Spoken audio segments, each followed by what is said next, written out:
Hopefully everything's working, and hopefully you can hear me.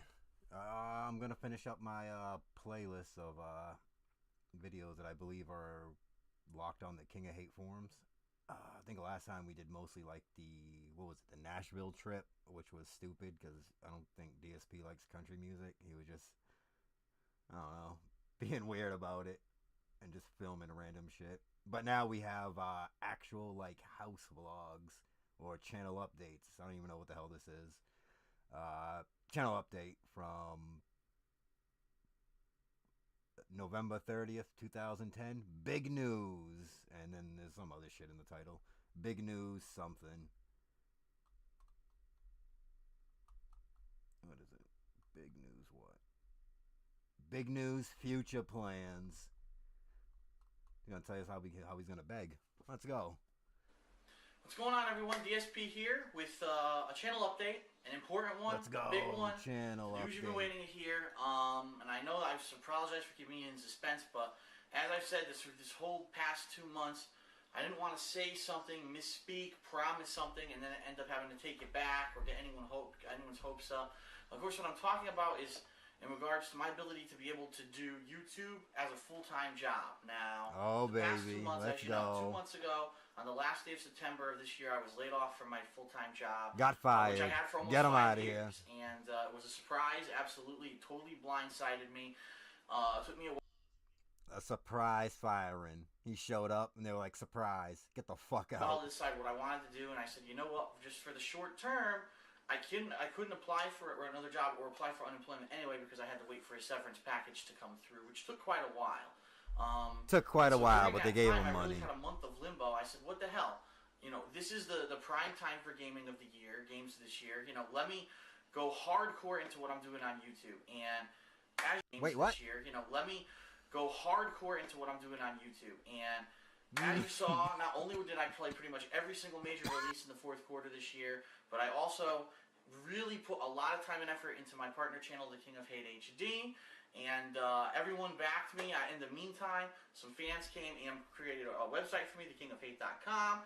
That's successful. Over Teo and Chris, let's go. A couple days ago, I made a channel update. I said, wow, 5,000 members. We have almost 5,400 members now. So in 2 or 3 days, because I mentioned that, another 350 people jumped on it and registered for the site. So the hate army's rising. Let's go. It's going pretty damn well for a site that hasn't even been up for 2 months yet.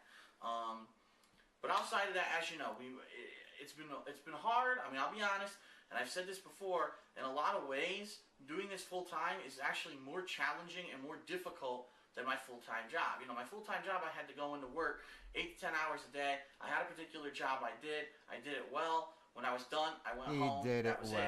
Here, I constantly have to be brainstorming. I constantly have to think, what kind of stuff would people like to see? What's funny? What's not? What's funny? What's not? Doing that, I have to keep playing all the most popular games, attending tournaments and things like that. Just, you know, keeping it fresh, keeping it interesting for everyone. What's not?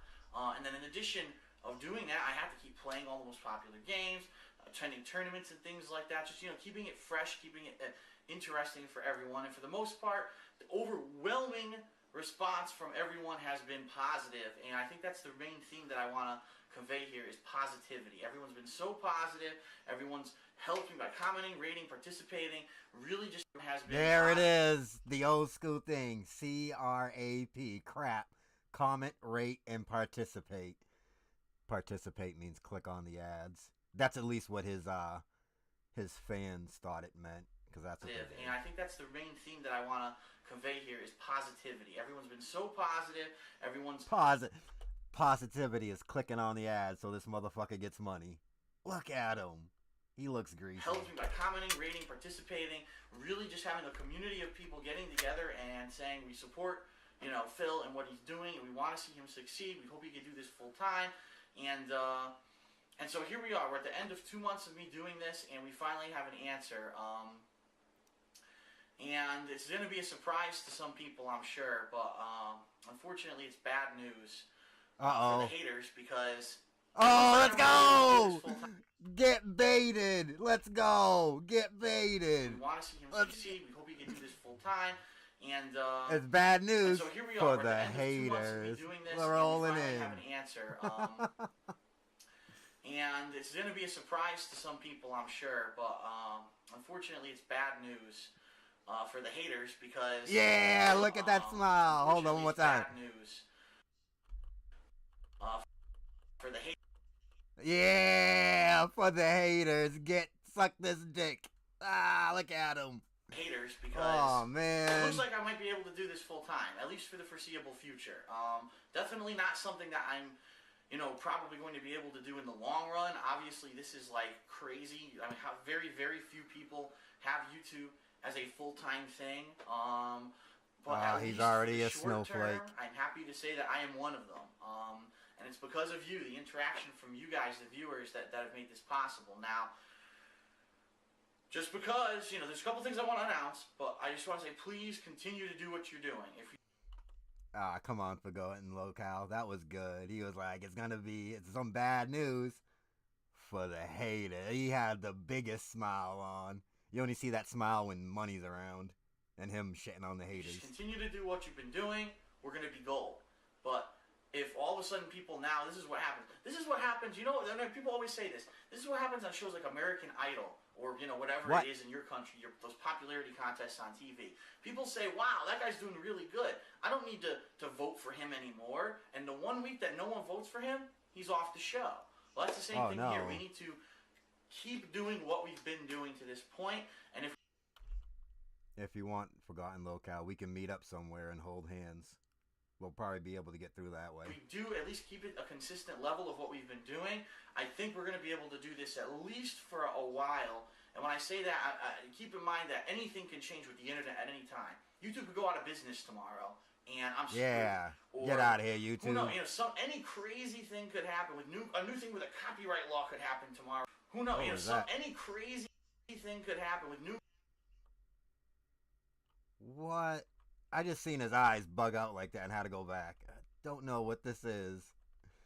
It's him stabbing himself. And then T was like, pow! Oh, wow. It just keeps going.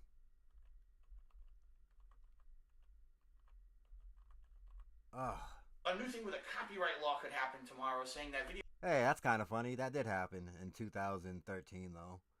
I think that's when they first turned on the copyright whatever mechanism they have. He made nightly 2013 like daily raps for the copyright shit, crying about like his views and shit. Video games are banned. Well, crying about shit getting claimed. But the bottom line is, as long as conditions stay the same and we keep doing what we've been doing, this is going to work out. And what does this mean? This is great news for a lot of reasons. First of all, it's great news for me because I've been sitting on a lot of ideas. I've been sitting on a lot of things that I've wanted to do, or at least start planning for 2011, and I haven't been able to action on them because I didn't know if this was going to work out. Obviously, if I had no income, then this wasn't going to work out. But here's what I'm thinking. First of all, I have actually, a lot of people told me there was a deal on the Mad Catz Tournament Edition round 1 and 2 sticks on GameShark.com. That is absolutely true. I believe it's almost over now, but I actually went ahead and placed an order for some of those sticks. We're going to now do a round 2 of East Coast Customs joysticks. These are going to be tournament edition sticks, some of them. Oh, tournament edition. Standard edition sticks. Let's go. Have some variation in them. And guaranteed to get you 4th place or 5th. I think 5th was Marvel 1. Might have to check me on that because I just can't remember. But I'm pretty sure it's Marvel 1 was the 5th place the next year. Now, because of that, the tournament edition stick will start off a little bit more expensive because it is a much more expensive stick as a base price to buy. But it's a bigger stick, a sturdier stick. A lot of people like that one better. Personally, either one I think is good for tournament play. But basically, I'm going to pimp it out. I mean, I got... Yeah! That's a clip. I'm going to pimp it out. Pimp it out. I mean, I got all kinds of custom buttons, custom bezel colors, custom dust cover. I mean, they had everything. So I'm going to... So is he just buying these things and reselling them? This is what they come with already? Colors, custom dust cover. I mean, they had everything. So I'm going to try to see what I can do, modifying a couple joysticks. One of them I'm going to keep for me. And it's going to be Yeah, he's buying one for himself, bitches. My joystick. So we're gonna my joystick. Explore that. Couple joysticks. One of them I'm gonna keep for me. And it's gonna be my joystick. So we're my gonna joystick. Explore. I think that. it might So be the Blanca that'll be one. coming Maybe. in the next couple of weeks. We'll be starting to work on that because I need the parts and everything to show up, obviously, in order to even start working on that. Oh, that destroys my theory that he used the parts from ECC that he had in his closet. Oh, I'm in shambles now. Damn. Continuing on with that vein, while we're on the subject of joysticks, and then I'll move on to other things. The 4 joysticks are still up for auction.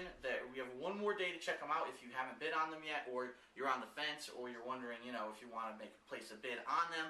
The auctions will end tomorrow. Is he standing like legs out, like a fucking upside down like Y pose? Do you see that? It's a bid on them. The auctions will end like he just like tomorrow. It looks like you got short. We have, since the last time I updated you and there was that problem with that bidder, we have had no more problems. So it's been smooth sailing. They're going for pretty decent prices. The Mega Man stick obviously is the most popular one still, but the other ones are still available for some decent prices. I'll put the links in this video once again, probably for the last time. Speaking of T-poses, look at this thumbnail. Look how godlike this thumbnail is. Where is it? Right there. Can you see that? Fucking Y pose like a motherfucker with dark side flow. Blip TV above it. Oh, I can't wait. After this, they're going to go for sale. So, check those out. But anyway, okay.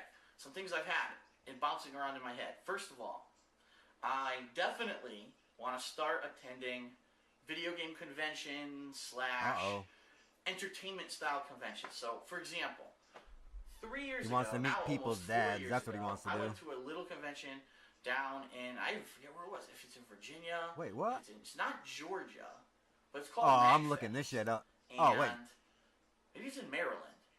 What? Maybe it is in Maryland. Oh. But anyway, it's called MagFest, and it was a lot of fun. I went there. 2007, I think. Who worked for ScrewAttack.com, which is one of my favorite websites at the time. I participated in several fighting game tournaments. He clicked on some ads. This dude. Actually watched a rock band competition, but meaning the game Rock Band, where people went up and all performed like a real band, and I was actually one of the judges on the panel. That was really fun. Imagine getting judged by this guy. From popular bands who, for example, Power Glove, and there's one other one, Arm Cannon. Arm Cannon is the one I always forget, but they were awesome. Really good video game music. They turned it into rock music.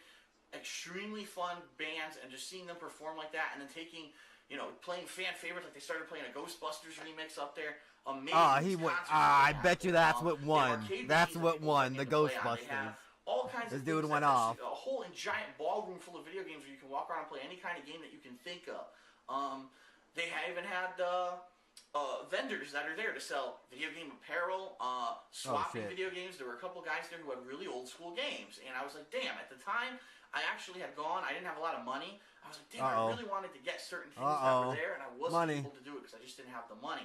Maybe this time around, if I go, I may be able to pick up some gems, or maybe I could bring some of my stuff and do some trading. That's the kind of stuff that you do at conventions like that, and it's a lot of fun. You get to meet different people from different areas of gaming, different websites and stuff like that, and it really turns out to be a fun time.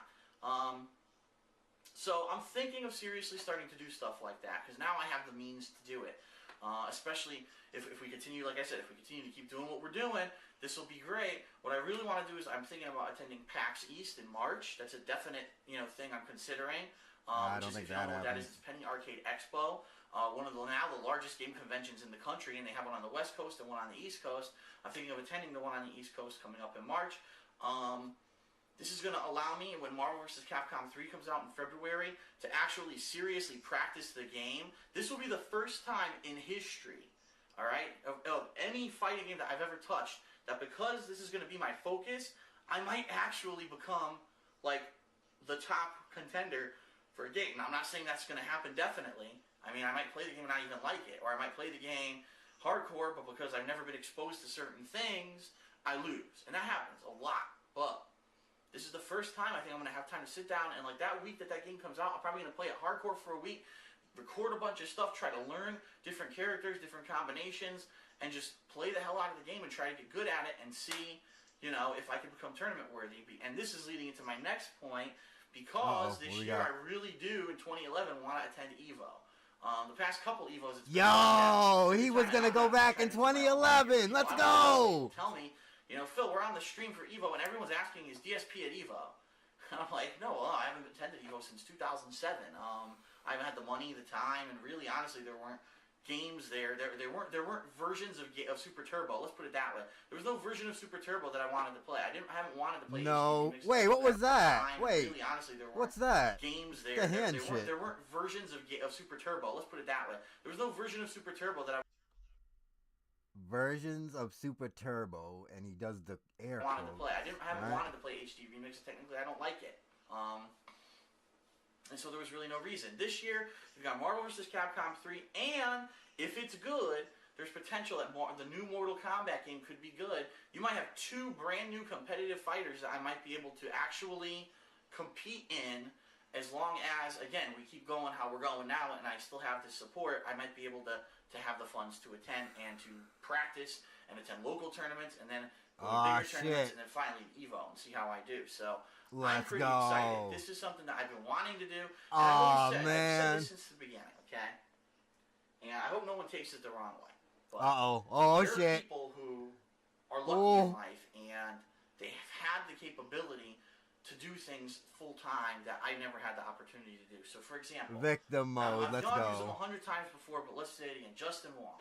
Justin Wong is overall the best fighting game player in the United States. But the reason he is not only natural ability, which he does have a shitload of. He has a shitload of natural talent, but at the same time, he was given the opportunity to play hardcore, start traveling around the country, start winning tournaments, and someone had to back him in the beginning. And I'm sure it was either family or someone sponsored him or whatever. A lot of people never had that opportunity. I never had that opportunity. I always had to hold down a full-time job. I had to go to college and finish college. I've been through 3 or 4 different full-time jobs since then. And, you know, it's been a struggle for me.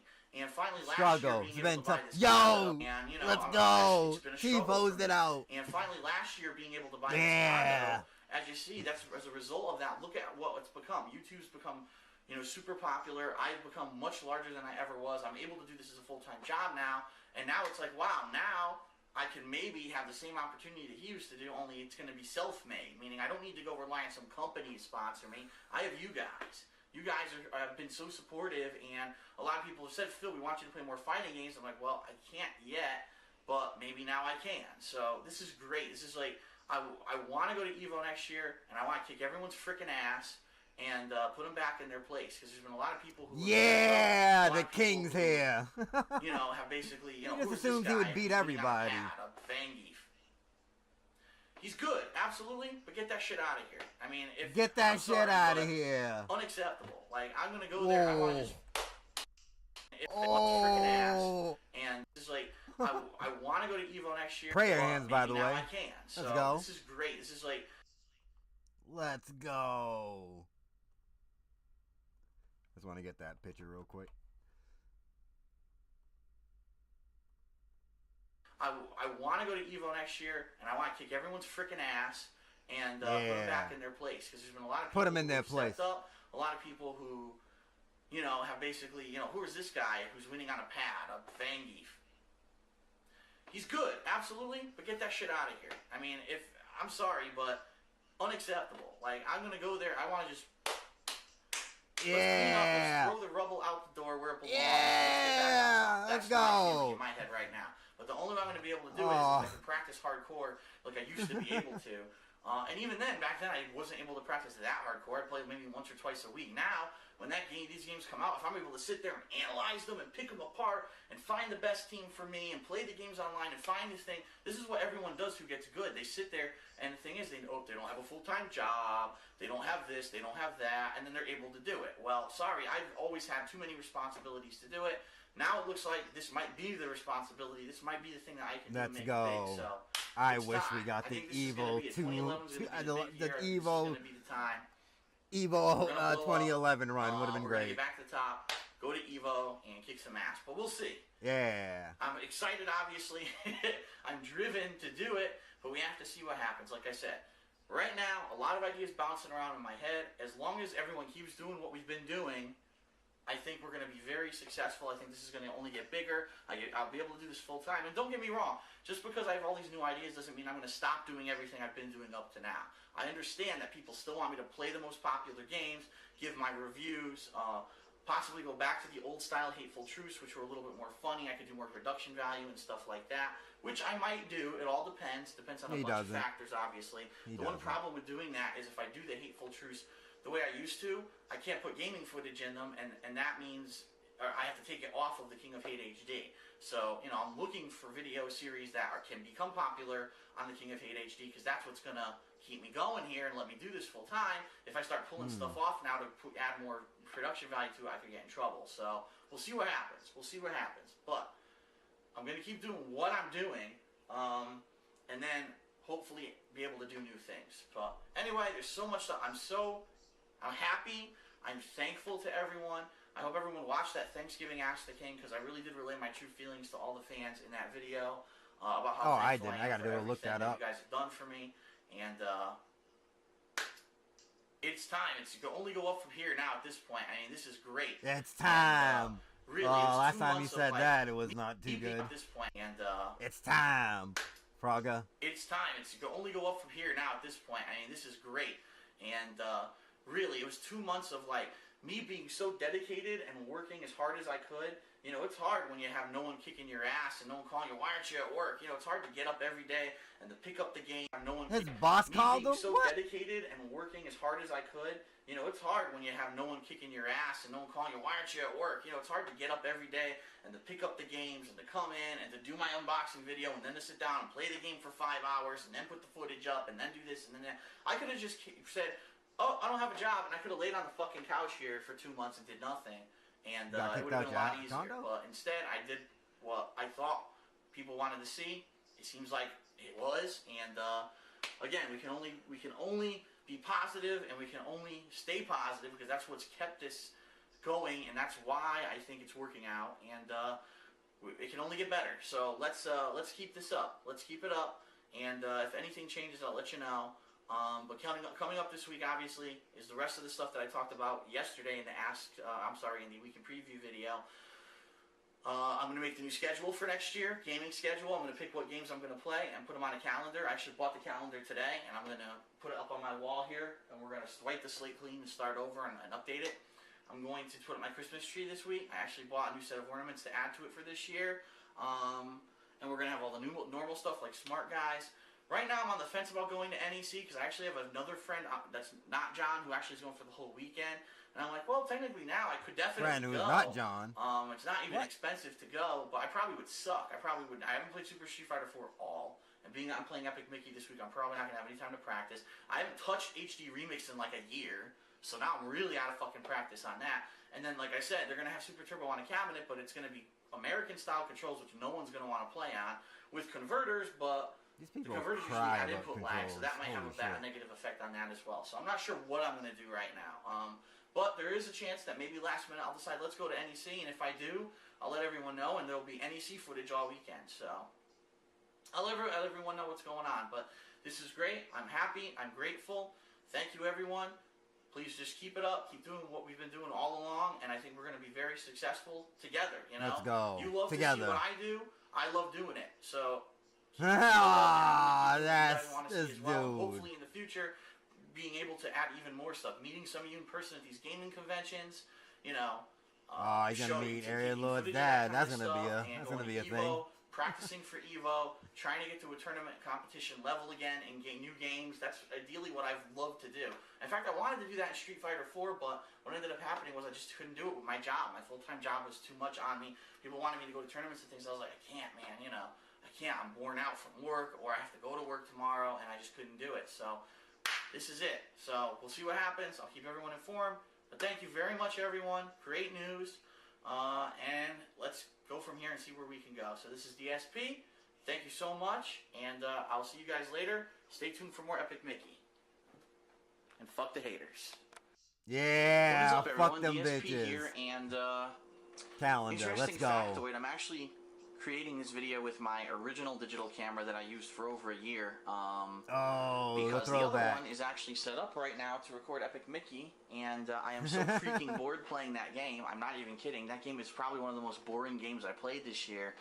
Wow, I need a break. I couldn't even get through a 2-hour sitting, so I'm going to split it up, my gaming, with doing a yearly planner. 2011, as you can see, new calendar is now up. What I want to do is I want to go through a list of games that I am seriously considering playing next year. And keep in mind, this is subject to change, and by no means does this mean that these are the only games I'll be playing next year. It's just that these are the games I'm interested in right now.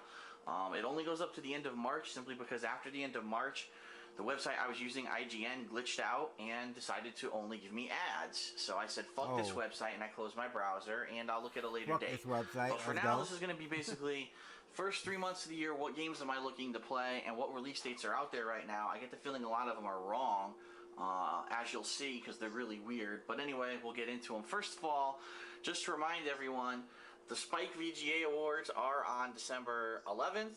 Fallout New Vegas' first DLC is on December 21st, and still scheduled for the end of this year, although I get the feeling that it's going to get bumped. The Back to the Future game, which a lot of people have been waiting for, is supposed to come out at the end of this month. I really doubt that's going to happen, simply because they've been saying, fourth quarter, but no one's heard anything about it. No one has a release date. No one's even seen footage of the game yet, so I don't think it's ready. But anyway, I'm interested in that game. Back to the Future is one of my favorite movie series, so definitely I'll be looking into doing that now. So here's what we're going to do. Just to let everyone know, like I said, this is subject to change, but I strongly recommend tell everyone who's a DSP fan to look at this video, because people constantly ask me, Phil, are you going to play this game? Are you going to play that game? Are you going to do this? Are you going to do that? And the answer is, I've probably already answered you. You just didn't watch the right video. So direct everyone to this video so they know what games I'll be playing for the first 3 months of 2011. So first of all, pretty dead for most of January from what I've seen. The first game that even looks interesting to me is Dead Space 2. Oh boy. And that is on January 25th. I am going to try to get the collector's edition, because if you get the collector's edition, I believe on PS3, you get the rail shooter that was out for the Wii earlier this year for free. It comes with it. So I'm going to look to do that. The next game, Little Big Planet 2, is supposed to come out sometime in January. I really doubt that's going to happen. They're saying the 31st. No games come out on Monday, so that's horse shit. More than likely it'll be February or later, but I'm going to put it on there just so it's on there. February, stuff starts to pick up. First of all, Marvel vs. Capcom 3. Really big day, and I'm getting the collector's edition because I want to get... It has 2 extra characters right from the get-go. Shuma Gorath and Jill Valentine. Obviously, I'm going to look to unlock everyone as soon as possible. But that's going to be a huge day, especially if I'm still doing YouTube as my full-time job. I plan to play that game hardcore and try to learn it and try to get to a tournament level with it, but we'll see what happens. Supposedly also on that day, the Michael Jackson Experience comes out for the motion control systems, meaning the PS4 and the Microsoft Kinect. That might be freaking hilarious, so I'll be looking to do that possibly, but we'll see what happens with that as well. Unfortunately, if Marvel 3 does come out that same day, I don't think I'm going to be dancing like MJ, so we'll see what happens. Killzone 3 is February 22nd. Interesting to see if I can even get through the campaign this time around. I didn't get through the campaign in Killzone 2. I actually got so bored and frustrated with it, I said, this game sucks ass. This game sucks. I'm gonna buy the next one. That's how bad that campaign was. It was fucking boring as shit. And I said, I'm not playing this game anymore, and I gave up. Took a lot of flack for it, because it's one of the few games I ever did that with. But when a game sucks that fucking hard, too bad. You're gonna buy the next one? And honestly, I'm kind of starting to get showed them. I'm gonna get you guys back. I'm gonna buy your next game. But we'll see. I'm gonna try to hang in there. Anyway, also, coincidentally, on that day is another game that's actually getting more hype. It's called Homefront. That could be an interesting day if those 2 games head off on that day and people have to decide which one of the 2 they want to buy. That could be a problem for Killzone. Now, also what they're saying is that Conduit 2 is supposed to come out in February, but it doesn't have a date yet, so everyone's just giving it the last day of the month. That's probably going to change. Then the new Deus Ex comes out on March 8th. Fear 3, which a lot of people were waiting for, and then it got delayed till next year. It's supposed to come out on March 22nd, which is pretty close to, I think, when Fear 2 came out 2 years ago. But incidentally, supposedly Crysis 2 also comes out that day. So here's another day. You have a whole freaking empty month. Look at all this empty time. Why are these games going head to head like this? He's been bitching about this for the longest time. The week after, since 2010, he's been complaining about when they release games. That doesn't even make sense. This is a piece of shit. 2 games claim to be coming out on the 30th, which makes no sense. One of them is Red Faction Battleground, which is supposed to be set in the universe of Red Faction, but it's a vehicle combat game. The other one, which could end up being pretty funny, is Space Channel 5 2. They're actually making a sequel to Space Channel 5, one of the most popular games ever on the Dreamcast. They're making a sequel, so we'll see what happens with that. It could be hilarious to play that game. It's a music-style game. And they're also saying, supposedly by the end of the month, SOCOM 4. So as you can see, this is what I mean. Most of these dates are bullshit. I guarantee you most of these dates, besides maybe Marvel 2, maybe Killzone 2, Dead Space 2 is probably concrete. But most of these dates for the first 3 months of the year are horse shit. They're not good. They're not solid dates. They're not something that you can depend on. So I wouldn't count on it that these are going to be the dates that they're coming out, but these are the games so far that I am interested in playing for 2011. What I will now be doing, now that I've filled this out, is I will make another video at a future date when what I will do is populate in gaming conventions in here as well that I'm interested in attending. I know for a fact PAX East is in March. And I know that MagFest is sometime in January. So I'm going to look to see what I can do with those as I do some research over the next week or two. And I'll be doing another, basically an update video to update this calendar with conventions and things that I'm interested in attending. And that way people will know ahead of time, oh, Phil might be there. Well, let me, maybe I want to go there to meet him or whatever and plan a trip. I want to meet Phil, and I want to bring my dad. For now, quick, short but sweet video. Like I said, unfortunately, I wish I could have put more dates on here. But first of all, most games don't have solid dates yet. And second of all, IGN is a piece of shit that crashed and decided to give me ads. And every time I click through the ads, it went back to the main page, so I got frustrated. And unfortunately, there really aren't a lot of reliable release date sources out there. IGN is okay, but they've been wrong several times in 2010. I'm really wondering if there is a really good release date source, because I don't think I found one yet. So if anyone knows, let me know. I'd be more than happy to use one if there's a good one that's more reliable than what I'm using now, but I don't know where else to go for them. So anyway, this is DSP signing off. Short but sweet video. Games I'm interested in first 3 months of 2011, and I'll be updating this with convention data at a future date. Thank you, DSP. What's going on, everyone? DSP here, and I have a new channel update, and it's actually a surprisingly lot is going on this week. So let me get to it. First of all, I just want to let everyone know that, yes, I am aware of what's been going on with Machinima. Now, some people might not know what I'm talking about. I'm going to put a link to the video in the description of this video. But basically, in yesterday's edition of their Inside Gaming series, which is their news series, Machinima took clips without my permission from a video of mine. They took my clips. I reviewed the Xbox Live dashboard update from November over on DSP Gaming, and they took clips of this video and put it into their Inside Gaming video. Hopefully that one seat's fitting well. Who would care, right? But it was so weird because what they actually did, they took the clips of me like looking at my new avatar clothing and also just like moving around in my dashboard. So it blatantly said Darkside Phil, and it had nothing my really. avatar. And it had the my calendar update wasn't really anything. It was just really a bunch of rocking and nonsense. That they would do that simply because and now he's crying about Machinima stealing clips. You can't just go to someone's channel, download their video, and then use it in your own. It's actually not only against the law, because any video uploaded to YouTube is considered as copyrighted, but also it's against YouTube's policy. He was stupid in 2010. Big ups. Something like that. It just kind of blew my mind. It was really weird. And at first I was a little angry, but then I realized it's not a big deal. I mean, who cares? It's just a dashboard update video. But I did say something. Hey, there's a snort. On the video, like, this is really odd that you guys would just take the video. If only I don't even know if the Machinima channel still exists. Go back there and see an old DSP comment. Videos, I'll use some of your footage, And I didn't get any response or anything like that. And to be honest, I was really busy yesterday. Left them on so red. I didn't have any Get them out. time besides like early in the morning to even look at this issue. And as of today, I see what they've done is in the description of their video, they've now given me credit for the video. They depunked them. So, is it a fair trade? Yeah, sure, I guess. A couple people might see Darkside Phil say, wait, man, don't I know him? Then look at the description and see that they took, footage from my video. It is still kind of weird that they didn't. Yeah, sure, I guess. A couple people might see Darkside Phil say, wait, man, don't I know him? Then look at the description and don't I know him? I know that guy. It is still kind of weird that they didn't ask me permission. You would think that once they identified that that was footage from my video, that they would have contacted me and said, is it okay for us to use this footage? So technically, I do still have grounds if I ever wanted to basically slam them and get them a copyright strike, but I'm going to say, what's fair is fair. He slammed them all right. They went away and he danced on their grave. It's the face of a winner right here, boys. Look at him. Peak winner.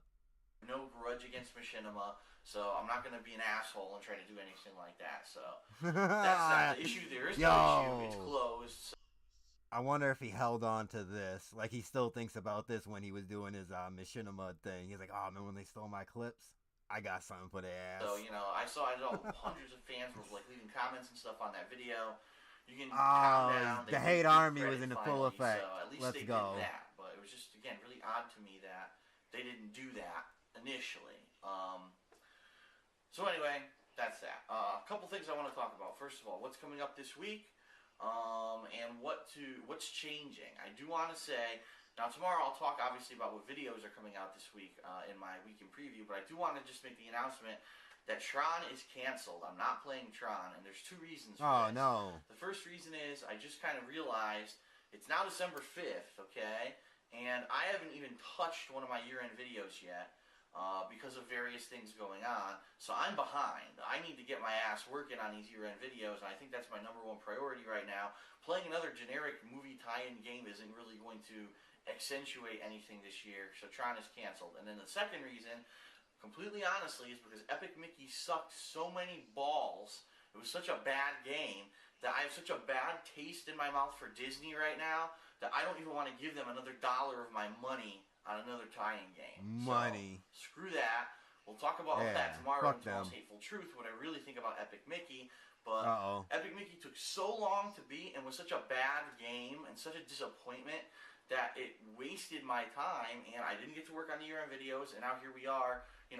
Even today, I'm probably not going to have any time to work on it. I'm going out to dinner with my parents later today. I got other stuff that's going on. There's actually parents' date tonight. I have to watch for my Smart Guy show, so I'm tied up. Probably tomorrow is the first chance I'm going to get to even touch those videos, and I don't want them to fall by the wayside. I never played it.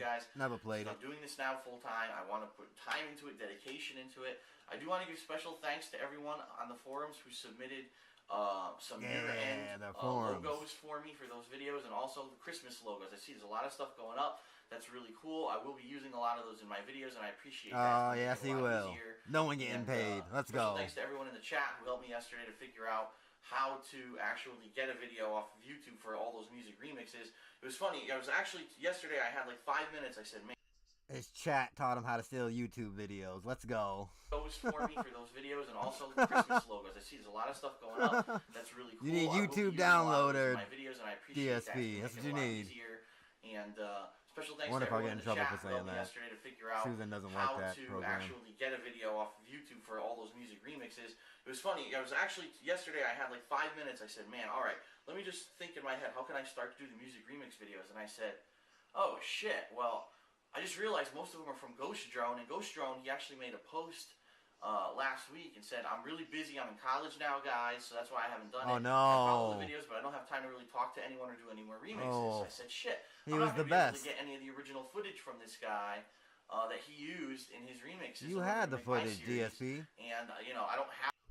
This dude won't even look at the footage that the guy used in the game, in the music video, and then it's just go to the video that he took it from. Original song or he just wants the cut up video already. I'm going to have to download the videos, but how do I do that? And some people actually helped me in the chat to let me know how to get a video off of YouTube to make it for them. So, thanks to everyone who's been helping. This week, plan on seeing those videos, and I'll talk a little bit more about that tomorrow in the weekend preview, like I said. But anyway, bottom line is Tron is canceled. Tough shit. Disney, it's your fucking fault for putting out shitty-ass Epic Mickey and making me waste 16 hours of my time. There you go. Besides that, what else is going on? Well, a bunch of joysticks and parts arrived this week. We actually yesterday spent the entire East Coast day. Customs. And when I say we, I mean myself, John Rambo, and Howard, modifying these sticks. Now, there were supposed to be 6. We were going to do 4 more SE sticks, but one of those I was actually going to keep for myself, so I have a nice modded stick. But we had 3 SE sticks we were going to put up on eBay, and we had 2 Tournament Edition Type S sticks, which are the ones that came out earlier this year. They're basically the Super Street Fighter 4 joysticks from Mad Catz. We were going to mod all of those and sell them, but we had a little problem. One of them fell apart on us. When we were modding it, first of all, what happened was when we went to put the bottom screws back into it, we pushed too hard and ended up breaking off all of the connectors inside of the stick. These are now loose screws. There's no way that you can even get the top to hold on properly. And then number 2, we had a plexi top to put on top of this plexi, not plexiglass, but it's plexi plastic. And we had this nice custom art. We put the plexi. This is the closest we'll ever get to like seeing those joystick videos. Them shits will never come off that channel unless he does like some kind of weird like a retrospective. But I don't think anyone's gonna from his chat would bring that shit up. Plastic on it, and the next thing you know, the plexi top snapped like right here or right here. So actually, it was like right about here. So it went, and we said, "Oh my god!" It was a disaster. So unfortunately, this stick is shot. You can't even use this stick for anything now because we've actually, like I said, we bore through the holes here, and so unfortunately, one stick is a junker. So we've gone to the 5 sticks, and like I said, I'm keeping one for myself. So we have 4 sticks that will be. I'm taking one. We're not gonna. It ain't gonna be this broken one. I'll tell you basically what the art is. There's a Jury stick, Jury from Super Street Fighter 4, a DJ stick. That's one that I designed. There is another Mega Man stick because they're popular demand, but the fact that the Mega Man stick that we put out in round 1 of the East Coast Customs joysticks was only for only for Xbox 360.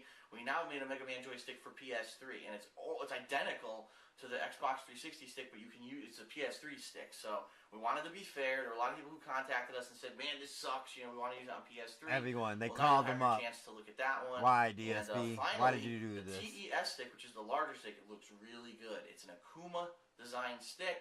It actually has the Hateful Truth logo on it. John designed this one. Looks really sweet. Man, we could never see these sticks. We're going to be showing you those later this week. That'll be coming up, but we don't want to spoil or anything yet by showing anything too early. Well, at least I think there's clips on the going on today. In fact, right now I think they ended. I'm going to check on them. They did end about an hour. I'm not sure how many sticks they show. I'm going to check on them and see how they did. But we didn't want to rush these and shove them down your throat. But sometime this week we'll be announcing these and we'll go from there. Unfortunately, I did order more sticks. I ordered 4 Tournament Edition Round 2 sticks from Game Shark. If you remember, about the Black Friday weekend, they had a buy one get one free sale, and I ordered a bunch. And I actually ordered some Wii joysticks as well, because people were saying, well, how about for the Wii? So there are some fighting games on the Wii, and people might want to have a collector's item for the Wii. And I ordered 2 Wii sticks, and I haven't even got word from Game Shark if they're even ready to ship. Like, they're horrible. I couldn't believe, it's been over a week now. I've heard nothing from them. So that kind of stuff. All I heard was, order confirmed, and then nothing about availability, call them up, DSP. About shipping, nothing. So you wanna. It kind of sucks. I'm getting the feeling that because it was such a good deal, that they're really backed up, and maybe they're not going to be shipping for quite a while, so that would suck, but what are you going to do? We'll knock yourself out, locale. Have fun. As I get more information from Game Shark, but I jumped on the deal, and, that's what happens sometimes, especially when you buy during those high volume times like that Black Friday weekend. Everyone's buying, so chances are everyone jumped on it, and maybe now they're back ordered, but who knows? I don't know, because they didn't say anything.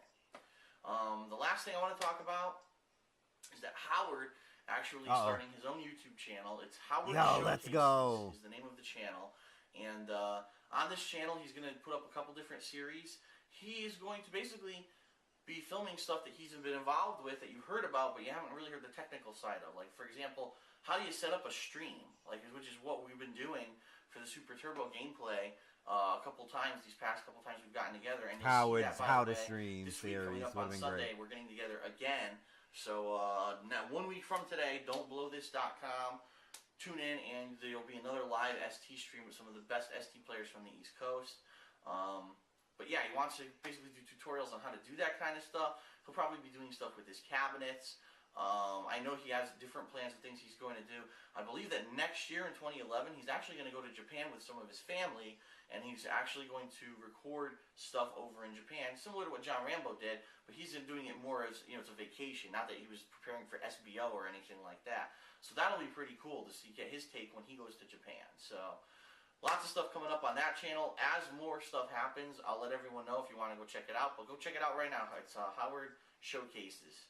I'm not sure if he has any videos up. We did actually cut like a promo. Yeah, I don't understand why he didn't do more stuff with Howard, like with the streaming stuff. A lot going on this week. Like I said, in John Rambo's interview of Howard, Howard was talking about doing 24-hour streams back then. I forget exactly when that interview happened, but it had to be after like Project 7 had started filming, or maybe it ended. I can't remember the exact. Nah, it had to be like during it, or maybe like a little bit after the it stopped, because he was still like kind of friendly with Phil in the interview.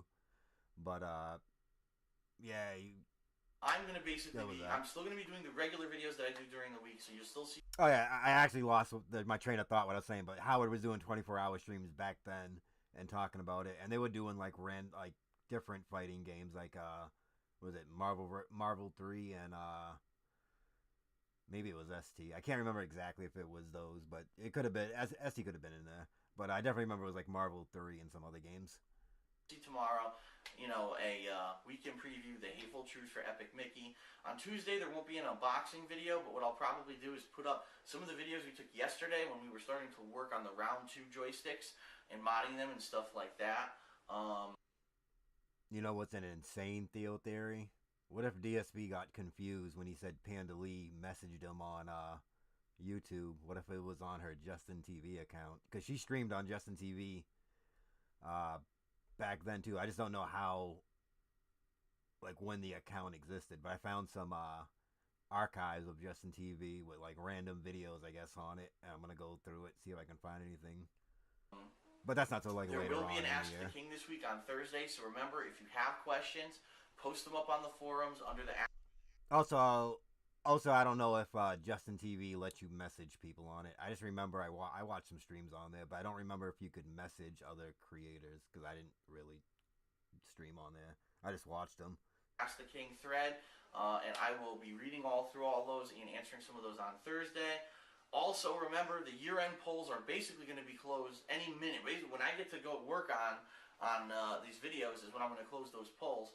So more than likely by tomorrow, the year-end polls on thekingofhate.com will be closed. So if you want to vote on your top 10 favorite music remixes of the year, top 10 that's some new order to me, playthroughs of the year, and Trunks. the top 10 I didn't know she didn't like her name and said head just over call there her Lee. and start voting right away, because it's gonna be gone within I'll a keep day that or so. name in mind, because I don't know what her the results and then make the series. So head Justin over there and check TV it out account name was. I just know she mentioned it and DSP mentioned it, so I figured that maybe it was worth a look. Take a look at. We didn't have one last week. Also, a lot of people have been asking me where there'll be a holiday special. Chances are, yes, there probably will be, but we'll see what happens. Yes, you set up your tree to Christmas and how well I'm doing with these year-end videos and stuff like that. So, a lot coming up, a lot of content, regardless of it, not being necessarily gameplay through content. And not to say that I won't be playing games. If I'm working all day and I make 5 of these year-end videos and I'm just beat and I want to fucking play, some Assassin's Creed or some Black Ops, I might do that and I might put it up on DSP Gaming. But remember, I'm going to be working primarily on the year-end series, and all those will be going up on DSP Gaming, and I'll actually put them on the front page of Darkside Phil as well, so that the people who never subbed over if can you still see the remember what that is, toss that my way. I'll look at it. That's it. Told you there was a lot to talk about. So always at the end of the year, there's a lot to talk about. I'm DSP. I'll see you guys later. And to answer one last question, because it just came into my head, the only final game I will be playing this year officially is the Fallout 3 DLC that's coming out the week of Christmas. So That I will be playing. Besides that, there's no other official playthroughs this year. So don't ask me to play other games. Don't say in your downtime. There is no downtime, okay? Right now, I'm super busy. You want to talk about downtime, start talking to me next year. But right now, I'm booked. So, no, I'm not going to be playing additional games, unannounced games, or anything like that. I'm busy, and we're going to get to work. So, I'm DSP. I'll see you guys later. Thanks a lot. Might need a shower, forgotten locale. And Machinima, stop stealing my shit. No, there we go. Yo! Wow! What the fuck? Dude! Oh, man. He's in Coomer looking mode. Holy shit. Yo! Looking rough. Yo! That transition. Look at this. Like, he kind of got it, but it's like shaved. I like how he starts with a hand clap. What's going on, hey. everyone? And then, what's the date on it? This is 12/5/2010. What's the next one? What's going on? Oh, no. Did I read that wrong? What's going on, everyone? So maybe 5/12/2010? And the next one is 11/12/2010? Oh, man, I can't tell. Because it's got a weird way they got the date for it. Because the date for it is like this. I'll type it in chat so you can see it. This is how they got the date. Like, that's the date. I don't know the way to read that. But I'm assuming 12/11. That's 12/5. Yeah, that's 12/5/12/11. All right, sorry about that. My brain just bugged that. I seen this just scared the shit out of me, and I got confused. What's going on, everyone? DSP here, and I wish I could say that today is a good day, but unfortunately it is not. This is going to be an extremely important channel update. If you're watching it, please spread the word. Make sure that everyone who follows me watches this update. Here's the bottom line. As you know, since I was laid off at the end of September from my full-time job, I've been doing YouTube full-time. And I've loved doing it. I personally, from all the feedback I've been getting, all I can tell is that there's probably about 100,000 people out there who love what I'm doing and want to see me keep doing it. So, that's what I'm trying to do. And as you know, there was some good news a couple of weeks back, saying that yes, it looks like because of everything we've been doing together, that I at least... Oh, forgotten locale. Were you saying play it again when he said the thing at the end of the video? He told Machinima to stop stealing his shit. For a certain period of time, would be able to do this as a full-time job. Well, I've got bad news. Sorry, his look just threw me off. I'll let you know, because I'm an honest guy, and to be completely honest, I apologize. So I'm not worried about talking about this publicly because I've done nothing wrong. Yeah, a 2010. I did nothing wrong. Let's fucking go. I'm not worried about talking about this publicly because I've done nothing wrong. Yeah. I got an email last night that Google has suspended my AdSense account. They're claiming there's been invalid click activity. Let's go! It's this video. I 100% disagree. I know I'm innocent. I have not violated any of their terms and conditions, and I appealed the decision. But what this effectively means is, as of right now, I'm pretty much unemployed again. No! The second unemployment video. Let's say no solid sources of income, okay? So effective immediately, here's what we're doing. Number one, like I said, I've appealed the decision. They're supposed to respond. It's funny because they say, well, we'd like to respond, but we have a high volume of emails, so we may respond within a week, maybe longer. So I'm in no... That would be a good name for something. Research on the internet, and I am not very confident that they're going to... Never. He'll get roasted. That they're going to do proper research. Who's going to be his lawyer? It's going to be like some drunk dude. No, Google would stomp this dude out. Dude wouldn't even make it into the courthouse. To figure out what really happened here. If you really want my opinion, I think that maybe there was a troll who might have spam the account. Yo, he blamed trolls? What really happened here. If you really want my opinion, I think that maybe there was a troll who might have spam the account, might have done some things there, and from everything he doesn't.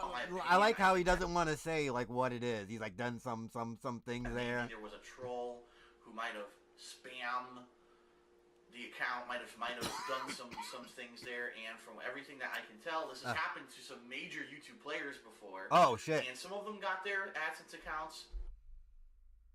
No, that's not Blip. This is the I lost my Google AdSense video, and now he's got to advertise Blip TV, and he blamed the trolls guy with two names. Like they went there and clicked on the ads that get him in trouble. Look at this shit.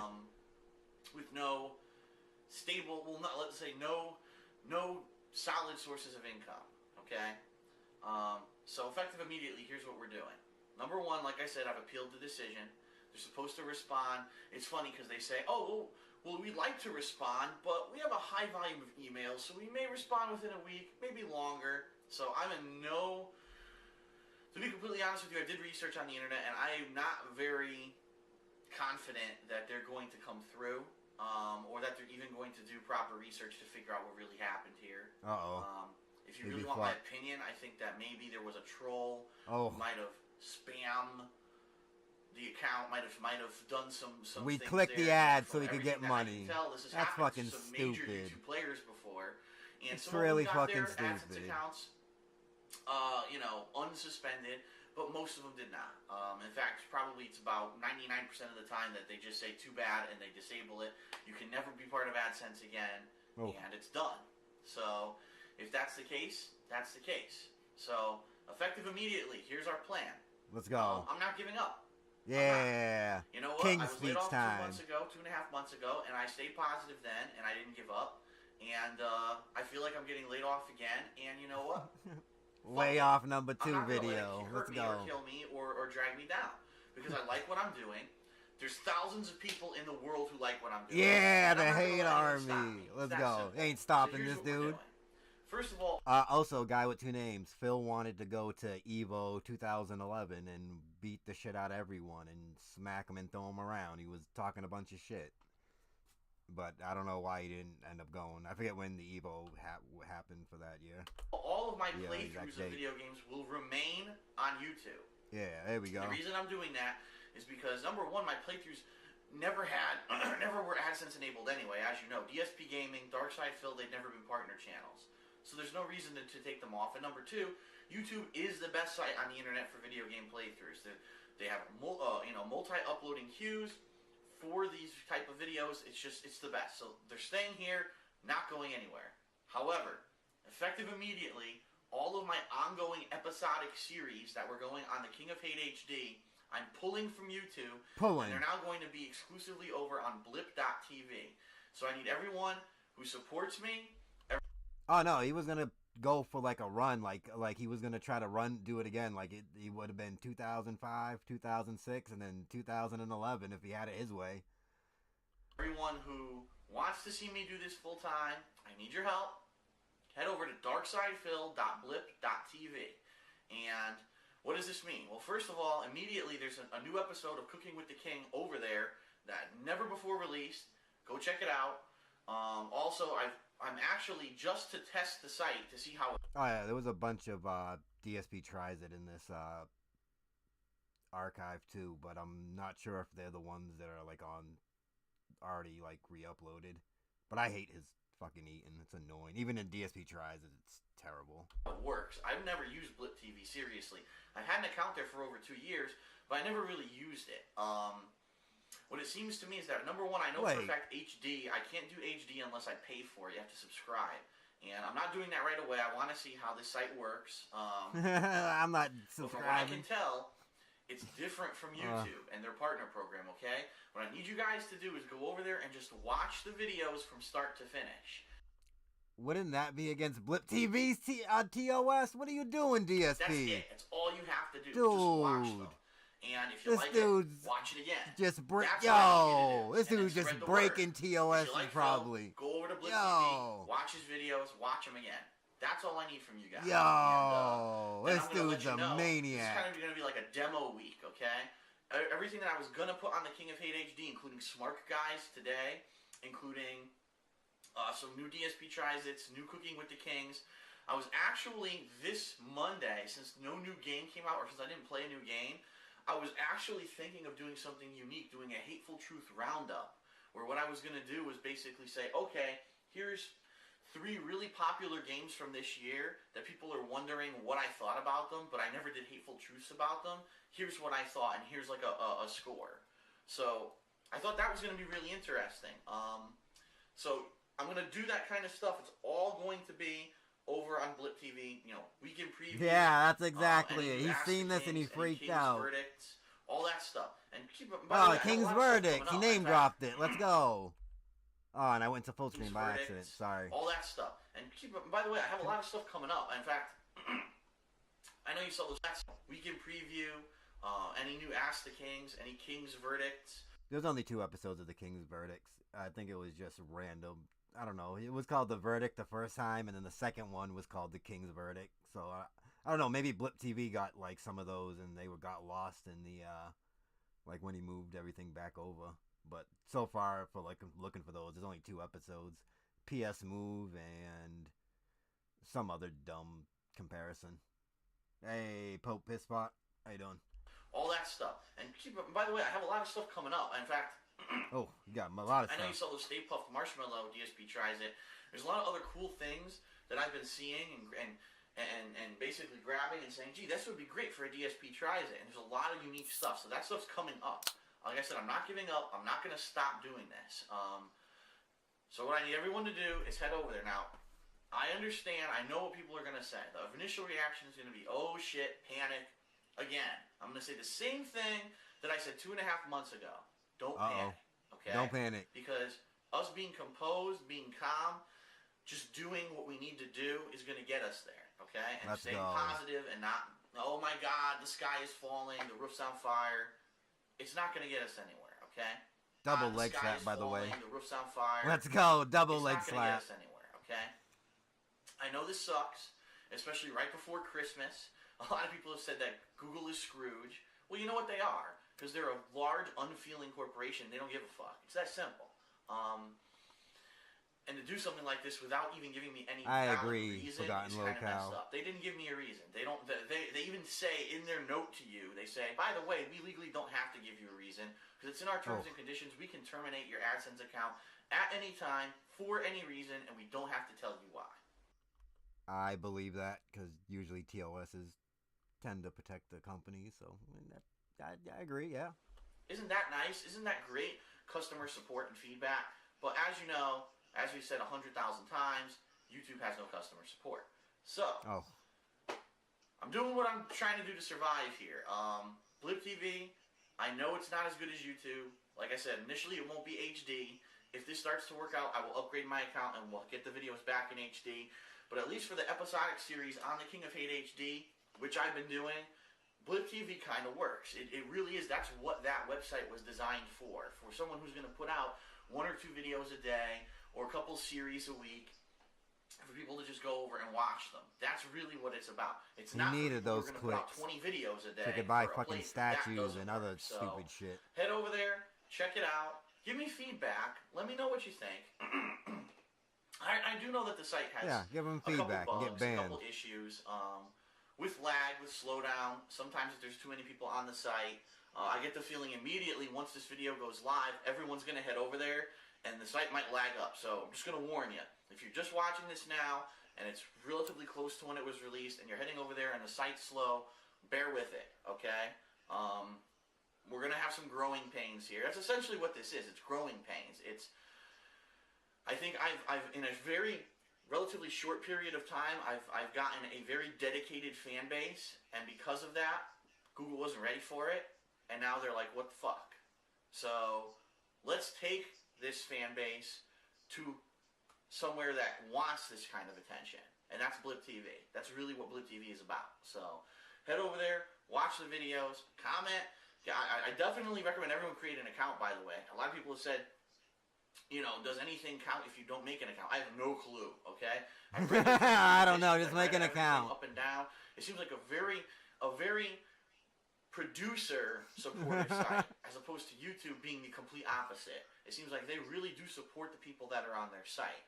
And that's why I think that this is going to work out, at least for my episodic series. Again, the ones that I just have been doing for 2 months and I really love doing and I want to keep doing.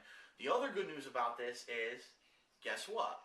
What? Because this website supports the people on it. If I'm going to do a game review, like The Hateful Truth, I can show game footage. Oh, shit. Holy shit, can you believe it? I could actually show game footage. Oh, he looked right up at the logo. That was great. That is great. Yeah, Blip TV, my savior. My God. Yo. Oh, that's amazing. Oh, the maximum one. Oh. Holy shit, can you believe it? I could actually show game footage. Now, I'm not saying that immediately that's what I'm going to do, because as you know, I'm still working my year-end series on DSP Gaming, and I've got a lot of ground to cover there before the end of the year. But what this does mean is that hopefully by next year, whatever games I'm playing in 2011, I can go back to the old-style Hateful Truths, and they'll be on Blip TV with game footage, you know, all kinds of content from the game, and it's going to be a lot more complete than what I've been putting out, simply because YouTube wouldn't allow me to do it on a partner channel. So, that's that. As you can see, I'm not too happy, but like I said, I have to stay positive. Positivity, again, is what's going to keep us floating. The good news is, right now, I'm at least okay in the short term, okay? In the short term.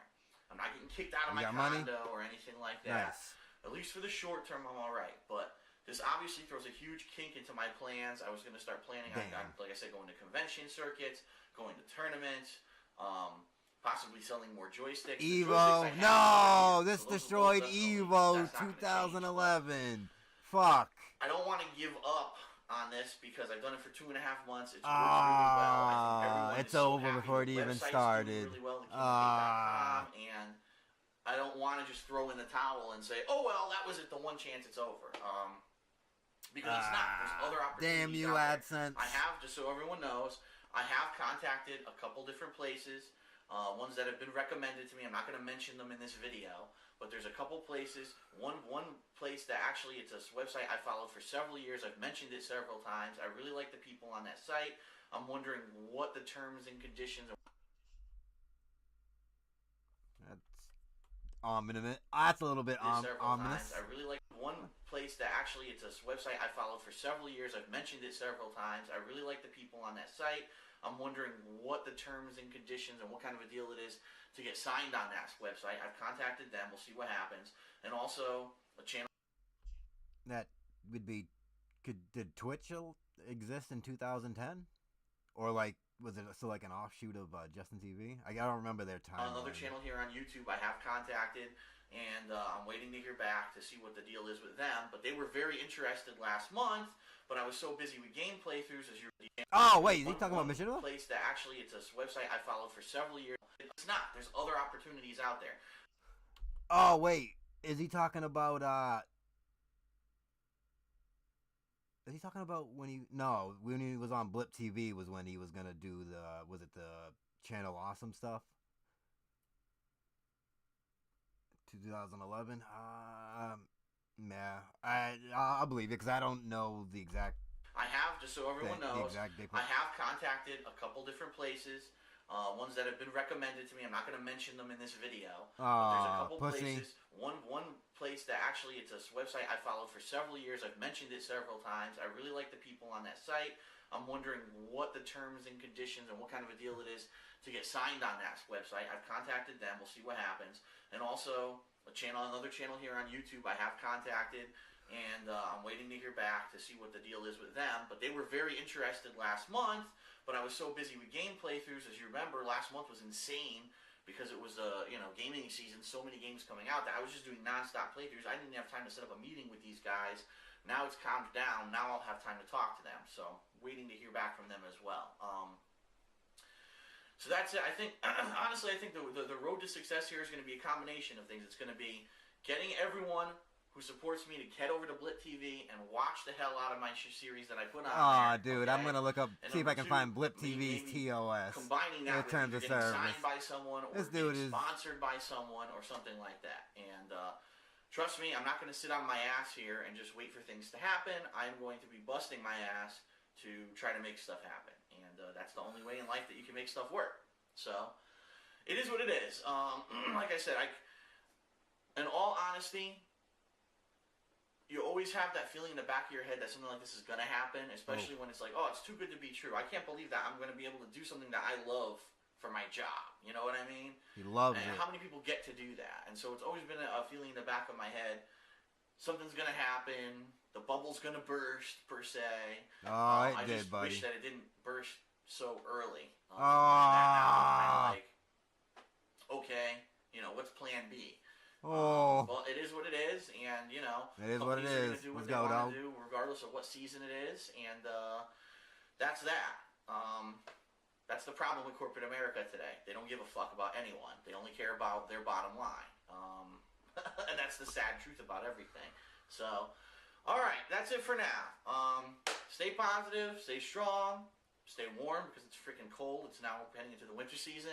Oh no. Head over to darksidefil.blip.tv. I hate snow.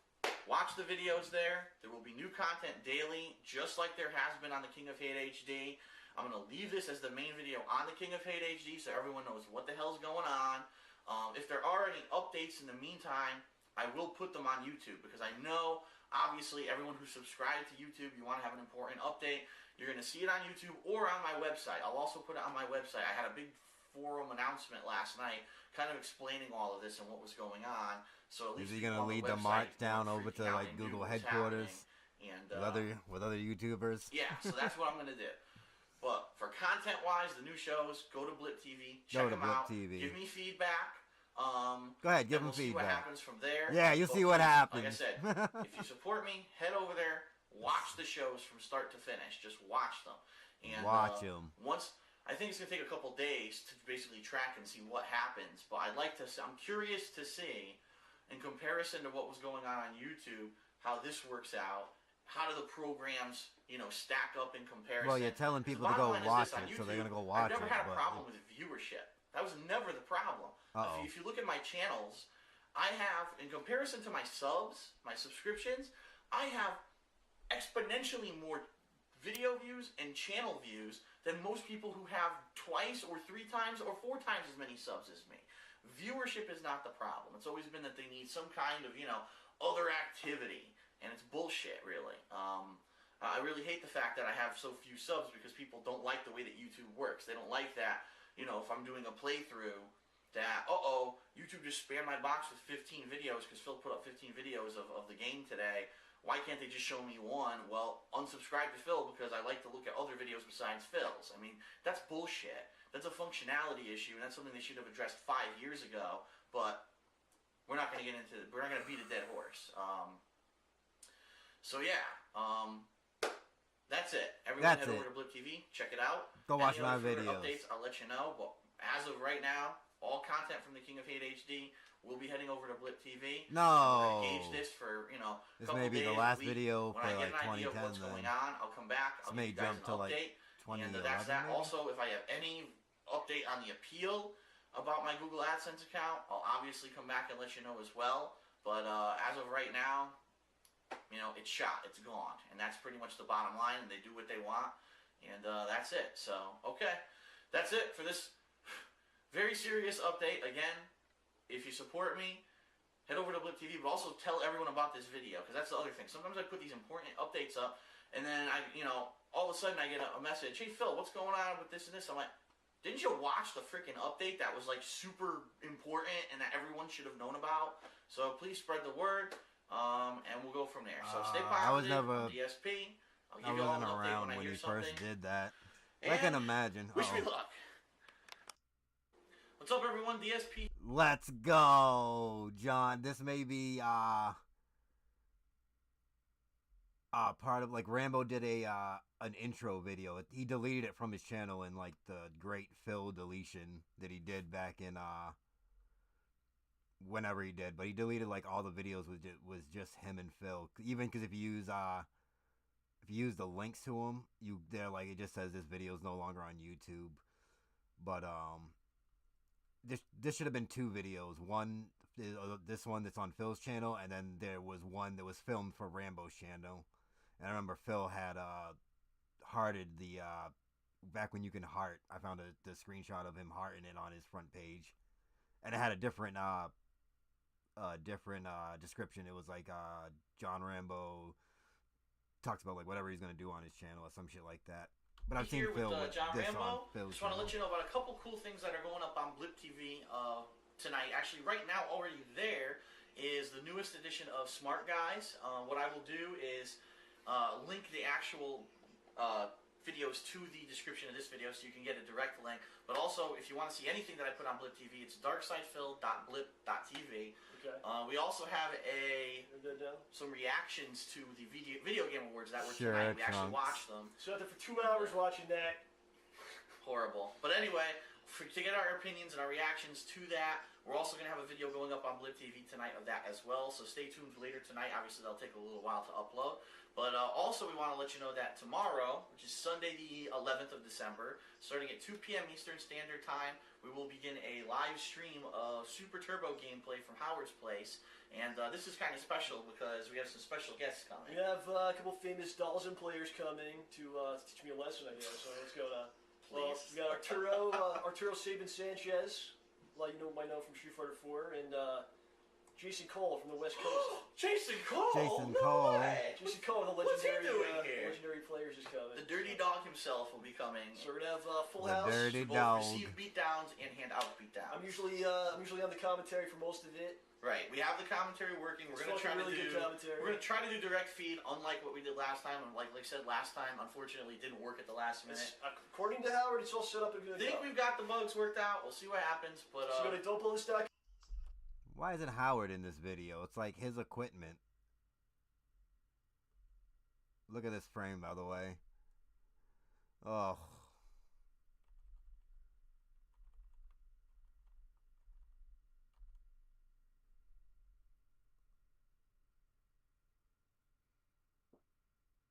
You know what his last name is. Forgotten Locale. I'm not saying it. Out of here. don'tblowthis.com. Or you can go to ustream.com, search for Don't Blow This. Right. It'll link you to the same thing. So 2 p.m. say hi in the chat. 2 p.m. I'm looking at it and stuff. East side now. 2 p.m. Say hi in the chat. 2 p.m. I'm looking at it and stuff. East side. To the same thing. So 2 p.m. say hi in the chat. 2 p.m. I'm looking at it and stuff. There you go. Even Rambo's like, oh man, that looks so bad.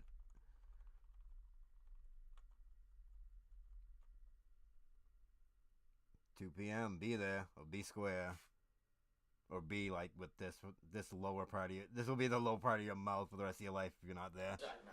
The flash gang side, man. We got enough trouble. Alright, Smart Guys on Blip TV. We're going to have a VJ commentary on Blip TV and check out the stream tomorrow. Blip TV. Alright, guys. Check it out. See you later. That was a better take. Yes, that was better. I gotta mute this. This will get blocked in places.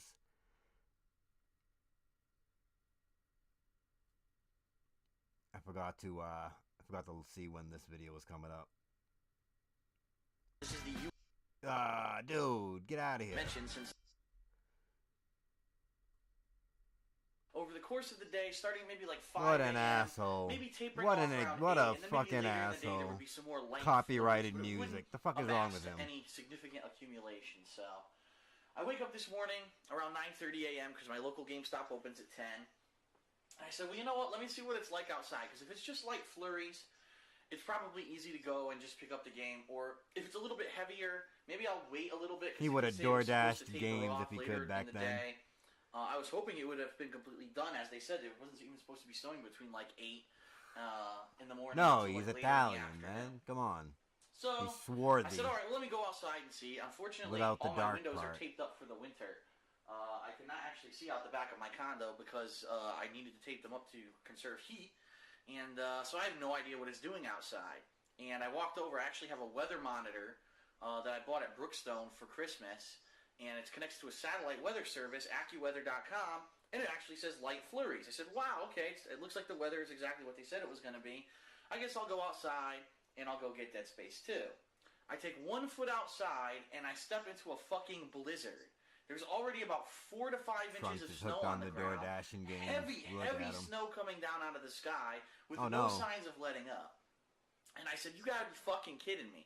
Well, let me I'd go rather now, go get because it. if I Get wait, that, Chunks. then there's chances that it might not stop, because since the That's weathermen $10 obviously have I no could do, fucking like, idea really what they're stupid talking stuff about in with. the Northeast, and they're always wrong, I might as well brave the weather and go get Dead Space 2 now. Before, brave the weather. Before Risked his life get snowed for in this. and get fucked over. And so I did. The counter's also looking really, like, clean. No statues, except for those, like, couple over there. He's got the little tray thing. He puts his waters and stuff over here. All right. Some soap. Plastic cups, doing some drinking. Let's go. I braved the snow. I braved the snow. It should have been a 15-minute drive. It took me over a half hour to get there. Dude, it was like 15 extra minutes. Relax. And there's one girl working there. Yo, we're getting a pre-stream. Phil's day off back in the day, before the snowstorm. And it's funny because she has all these lined up, and they're like this. They're lined up sideways against her back wall. There's only 2 PS3 versions, and there's like 8 Xbox 360 versions. And I said to her, why did everyone reserve the Xbox 360 when you get a free game? You get Dead Space Extraction in HD for free if you buy the PS3 version. She's like, I don't know. So I think maybe they only add Xbox. People are stupid in my area. Oh, or, Jesus. No. So I think what happened, either people are stupid in my area, or everyone in my area owns an Xbox 360 and doesn't have a PS3. That could be the other possibility. Yeah, that's probably what it is. Either or, I'm not sure what happened, but it was just pretty funny. And yes, I did get home safely. Nothing happened. I got home safely. The snow didn't take me out. I can't depend on the weather here. He hates the snow. You know, at least, but I don't blame him because I hate get any the snow until December. But now that we're but starting it doesn't to get stop into me from doing shit. This here, dude, you know, the early year, a lot of games are coming out. This dude like goes into like panic every mode, single like fucking it's the Tuesday. apocalypse. There's going to be a snowstorm. Like last week, there was. And he like grew up in like the Northeast. Like, get out of here. You know. So anyway, I digress. I'm a little pissed off about that. But anyway, let's check out Dead Space 2 Collector's Edition. As you see, it has like a metallic shining box. With art that actually wraps all the way around. This is only 2011. He has until like probably like the end of the year is when they run into each on other. The side of the box. And then on the back it says "Bring the Terror to Space." It says the Collector's Edition includes the full Dead Space 2 game plus Dead Space Extraction with PlayStation Move compatibility, a replica plasma cutter. Now, I'm sorry, but you see the size of this box, right? This has to be the most pitiful excuse for a replica of anything I've ever heard. It's probably tiny, but let's see what it is. The original soundtrack, that might be cool. Concept art lithograph, and downloadable Zealot Force gun and suit. That's pretty cool, and I had actually gotten the Scorpion outfit in the original Dead Space for reserving it at GameStop. Now I'm getting a Zealot Force gun and suit, so I guess we'll see how that turns out. Congratulations. It also has this weird thing about Online Pass. Activate your Dead Space 2 Online Pass to access online features.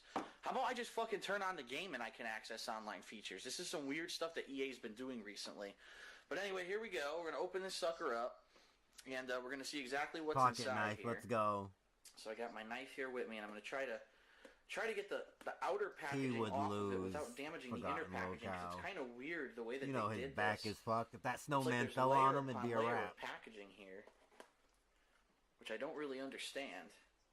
Doesn't understand packaging. Very nice. Come on. Get that there. Oh, there's even tape on the bottom. Come on, guys. Yes, we're also terrified that the game's going to fall out of the fucking packaging. That we have to put 72 different stickers and labels on the goddamn thing. Alright. Here it comes. So here we go.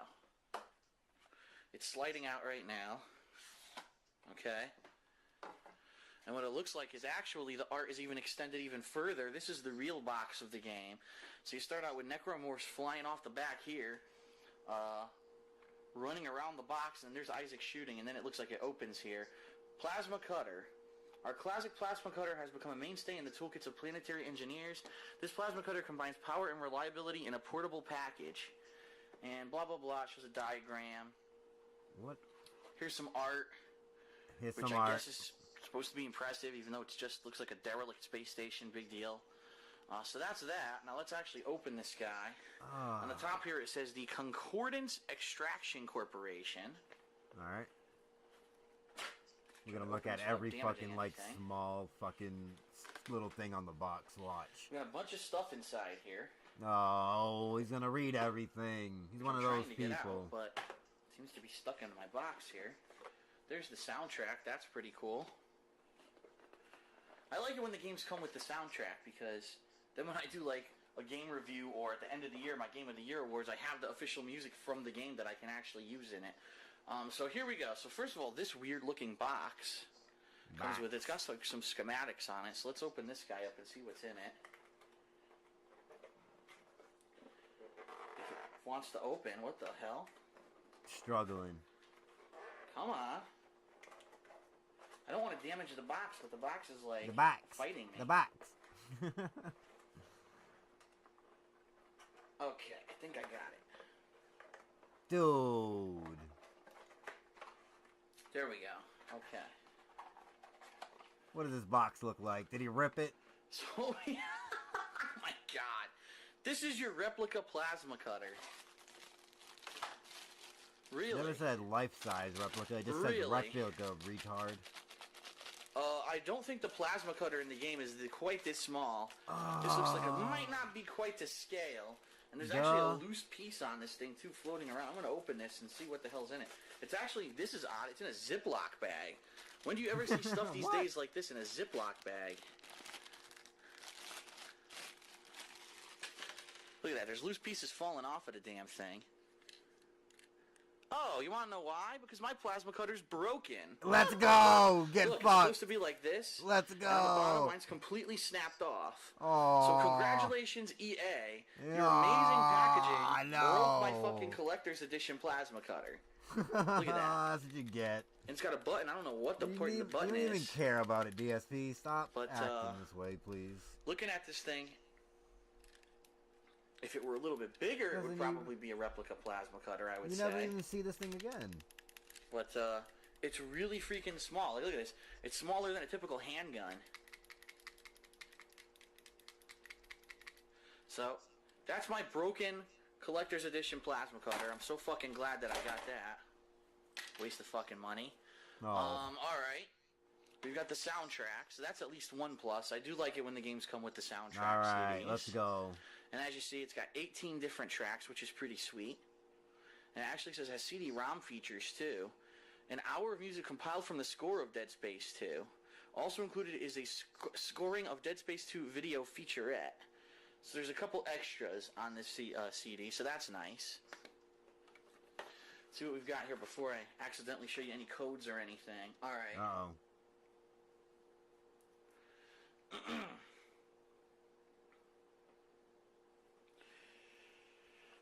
You gotta be kidding me. This is their collector's edition lithograph. Blank on one side, and here's your collector's edition lithograph on the other side. Cool. This is it. It's a fucking postcard. Alright. Fucking stupid idiots. You bought it, DSP. So also please. here, you've got an online pass, which I'm going to block with my thumb, but basically what it says is activate Let's go. your online pass. Look at that. Enter the the code Salvano to activate thumb. your Dead Space 2 online pass and access online features, plus your collector's edition Zealot Force Gun and suit. So this is how you get your collector's edition extras, and apparently this... Look at that. Look how short that nail is. And suit. So this is how you get your collector's edition extras, and apparently this enables the matchmaking online as well. On the other side he of was this, going pretty to neat, town. They actually show you there's all this new Dead Space merchandise that's coming out, or is already out at deadspacegame.com/shop. Looks like there's a backpack, there's a hoodie, there's the replica, cutter. Which, hey, maybe I'll buy it from the website since the one I got in my collector's edition is fucking smashed. You're assuming he's books, a smart person, Trunks. Some action figures, and down here some t-shirts. So that's pretty cool to show you the lineup of merchandise. Although, and he has uploaded stuff before where he left the code in and people took it. He bitched about it in a channel update video. I'll check for that. But yeah, there's one where he bitches that someone took his code, so now he's not going to show anything or cover it up. So Ninstaroon was not the first. Everything's a friggin' repeat with this guy. Well, maybe it would have been a little better if they gave me a t-shirt instead of a broken fucking plasma cutter. Give him a shirt. Here's the last but not least, the actual game. Let's open this up and see if there's anything inside, although I doubt there is. Unreal. I get the fucking broken one. He's pissed about it. Every other copy of this is Yo! Oh, no let's go. For me, I get the fucking smashed one. Victim mode over a stupid fucking gun. This guy. Dude, has he ever said anything about whoever makes this game? Maybe he's holding a grudge, waiting for these people to go away so he can tell them to go fuck off. Give me a t-shirt instead of a broken fucking plasma cutter. And here's the last but not least, real. He was game. pissed. Let's Yo, he just comes out of nowhere. I doubt there is. Unreal. I get the fucking broken one. I guarantee it. Every other copy of this in the store, oh, they're perfectly fine. No problems. But me, I get the fucking smashed one.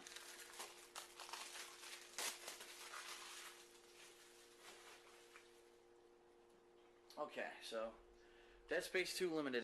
Alright, he calmed down. He walked away to throw away that plastic. They did? Oh, that's right. I don't know that. But I don't remember what his thoughts on Callisto Protocol Edition. was. I'm just going to open it above to see if there's any codes I need to hide. There's only one disc, which is good. One disc, good. Let's go. We were feeling down about that gun, but now we're positive. And there's nothing there. So, okay. Oh, maybe he forgot. Dead Space 2. They got away. Edition. It probably or maybe he just, he's like a weird grudge holder where it has to be like them. I don't know if they're still called the same studio. Or is it Visceral? I don't know if they're still called the same. Also has Extraction on the same disc. I would assume since there's no other additional discs. At least, let me double check that. Yeah, there's no additional discs.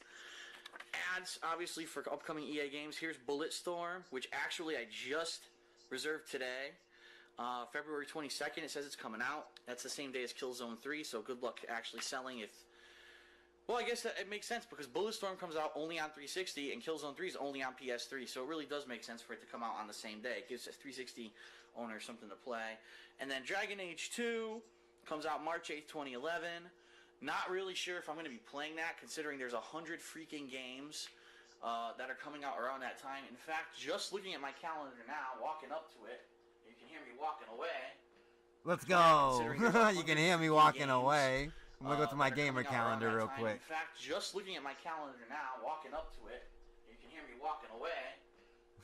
You can hear me walking away. There he is. Look at it, red shirt. It looks like Homefront supposedly comes out on that day. Deus Ex had a tentative date for coming out on that day, but I think it might have been bumped. I think Deus Ex might have been bumped, but I think he has the slippers on. You can hear them. You can hear the little taps when he walks. Yeah, he's got the house slippers on. Let's go. Yeah. Looks like Homefront supposedly comes out on that day. Deus Ex had a tentative date for coming out on that day, but I think it might have been bumped. I think Deus Ex might have been bumped, but I'm not sure. Plus, at that time, I'll probably be heavily into Marvel 3. I'll already have Killzone 3. I'll already have Bulletstorm. And I think, actually, Conduit 2 comes out between that time, too. So, if I have really all those games to fucking play, I really don't know if I'm going to have time to play a 700-hour role-playing game. And I know a lot of people gave me shit about not playing Dragon Age 1 or Dragon Age Origins or whatever the fuck it was called, but listen, I said this in my latest Ask the King video, but I have to gauge what I play. And if it means that if I'm going to play a long-ass fucking role-playing game like Dragon Age 2, that's going to take me, 100 hours, when I could be playing 5 other games, and they're popular games that people actually want to see, it's probably going to benefit me more to do the other games. But we'll see what happens around that time. I'm not necessarily saying 100% that this is out, but I do know that this game is going to be super time-consuming, and I don't know if I'm going to have time to play it, especially if I'm getting into Marvel 3 competitively at that time. Well, anyway, the last thing to show you is the instruction booklet, which is black and white, We were going to be competitive in Marvel 3, huh? Woohoo. So, pretty crappy instruction booklet. So that's it for the Dead Space 2 Limited Edition, PlayStation 3 Edition. The only real difference between this and the Xbox 360 is that you actually do get Dead Space Extraction for free on the same disc. So it's a no-brainer. If you have both systems, definitely get it for PS3. Also, you get the soundtrack, which is pretty neat. I definitely like that. And I'll be using this definitely if I do a Hateful Truth, if this makes my Game of the Year awards for the end of the year, or my worst gaming moments, or anything. Who knows? This will definitely, be in there. So I'll be able to use that music. The one bummer is this fucking piece of shit, which obviously number one is a really crappy replica to begin with. It really doesn't look very impressive. It's not even metallic. It's that ugly grayish, silverish paint. It doesn't even shine. And then the fact that the thing's fucking broken, even though it came in this elaborate fucking box. I mean, look how elaborate this box is. You know what this tells me, honestly? This tells me this thing was probably breaking when they put it in the box. And just a little bit of shaking and shipping and the thing smashed itself. That's pathetic. Why do you have these loose-ass pieces here like this that are going to just snap in shipping? That's pathetic. So I have to say, EA really fucked up and dropped the ball on this. Drop the ball on this small plastic gun. Get fucked. And it's made in China, so, Oh, shit. Keep our fucking people unemployed while you employ all of China. Yo, let's go! EA really fucked up and dropped the ball on this replica. I am disappointed there, but, and it's made in China, so, Oh. Keep our fucking people unemployed while you employ all of China. But anyway, that is it for the unboxing of Dead Space 2 Collector's Edition. I will now begin to play the game. And you can find that footage over on the DSP Gaming channel. First, I will start with the campaign, because obviously that's what Dead Space 2 is really all about. It's about the survival horror style campaign. He's so fucking and some petty. Puzzles and things like that for So variety. petty. After I complete the campaign, You fucking strike this dude. If a fly bumped into this dude, he'd remember it. And when he seen that fly dead, he'd dance on its grave. Holy shit. Simply because... What the fuck? I can't even get this dude is petty. He was so mad about that gun. He likely probably could have the glued it back multiplayer, together, and he's crying like this. I definitely want to try it out, especially after Assassin's Creed Brotherhood being a primarily single-player game and seeing how well they did with the multiplayer. I'm really interested to see how they did here with the Dead Space 2 multiplayer. Hopefully it's really good. I am kind of, excited about it in that respect. And then, later this week, more than likely you will see me be playing Dead Space Extraction with the PS Move controls. And then also, I actually have a code for Dead Space Ignition. Which is the puzzle-style game, which I believe they were trying to make the hype of the release of Dead Space 2. Oh my god, excuse me, I'm burping here. And all the reviews for that game said it was utter shit and it should have never been created. But it might be good just for a little a whirl. Give it a whirl and a little laugh. If it's really horrible, it might be funny. So we'll see what happens with that. But anyway, that is it for the Dead Space 2 Collector's Edition unboxing. I hope you enjoyed it, and I hope that it was informative for you so you can make a decision whether or not you want to get it or not. Although from what they were saying at GameStop, it was funny. As I walked into the store, I forgot to mention this. Oh shit, more story. Let's go. The girl was on the phone. Uh-oh. She's on the phone with a guy talking about Dead Space 2, and he's like, well, do you have the collector's edition? And she's like, well, did you reserve it? And he says, no. And she said, well, I hate to tell you, but the collector's edition, we only get as many as people reserve. So unless someone who reserved it doesn't pick their copy up, you cannot get it. It's not even possible to get it. Oh, now, on the flip side of that, I know for a fact that only stands true for retail stores, because I've seen collector's editions of Halo, of Call of Duty. I've seen all those collector's editions just sitting the fuck around. So I know for a fact that, number one, a lot of people reserve them and never pick them up. And number two, there are excess on the internet that you can buy, and I've seen them at Best Buy and places like that. In fact, ugh. Oh, I thought he was not even going to mention it. Oh, man. Well, that's good. I smashed my finger in the snow. I'm bleeding all over the place. Anyway, in fact, at my local Best Buy, they have 3 Halo Reach Legendary Editions, which no one bought, and they're selling them for $79.99. That's right, they're selling them for like $50 off, because they're just fucking sitting there and no one wants them. So, and actually, when I got Halo 3, I forgot what the story, like, he was talking about the lady telling someone that he can't get the game, and I actually bought the Legendary Edition of Halo 3 about 4 months after Halo 3 came out. Oh, I saw it for was the same exact finger. price as just the regular game. That's right, I got it for $59.99, and it was really stupid anyway because the helmet was useless, but that's the thing with collector's editions. They're hot when they're new, and then after a while, people are like, why the hell, if they don't buy them out right away, or some people don't pick them up, usually people don't buy them, and then the prices end up dropping. So if you're interested in the collector's edition, for whatever reason, I wouldn't worry about it. You could probably find it online, and if you can't, in a couple months, you'll probably find it at retail stores and online at a discounted price. So, all right, that's it. I will see you guys over at the Dead Space 2 playthrough on DSP Gaming. Thanks a lot. Enjoy. We might have another copyright song. Oh no, Machinima intro. Let's go! What's going on, everyone? Let's go! Happy Thanksgiving. That's right. Today is Thanksgiving, at least in the United States and in some other... This video wasn't on the King of Hate HD. It's just a video I wanted to watch.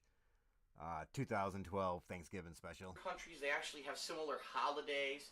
This is traditionally a day where we step aside, we take time out from our daily lives to... Looks like Fat Dracula in this version of himself to me.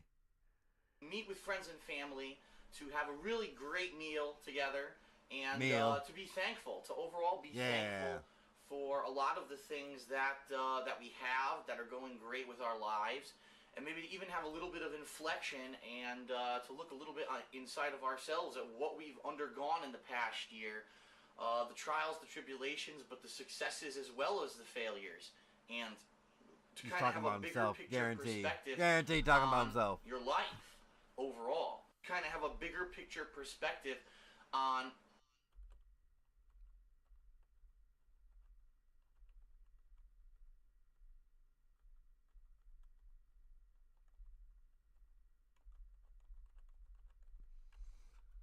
Oh, this dude looks stupid almost all the time.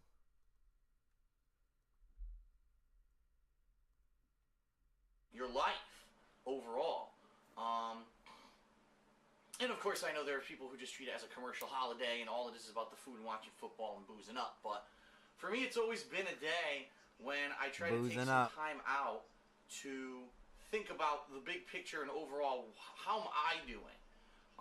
And last year, how you doing, Phil? Let me know. It was the hardcore gaming season. I was so busy with so much stuff. I didn't really take time out to do that. Go Chargers, indeed. I'm disappointed that I didn't, because I think it is very important, especially for someone like me who's doing something with their life that is so different than what the majority of people out there do, that I really need to take that personal time to think about myself and my past, my future, and what overall I feel about everything that's been going on. And that's really what I'm going to do with this video. You know, a lot of other people, they're doing Thanksgiving spectaculars with crazy fucking effects and big montages and huge special guests.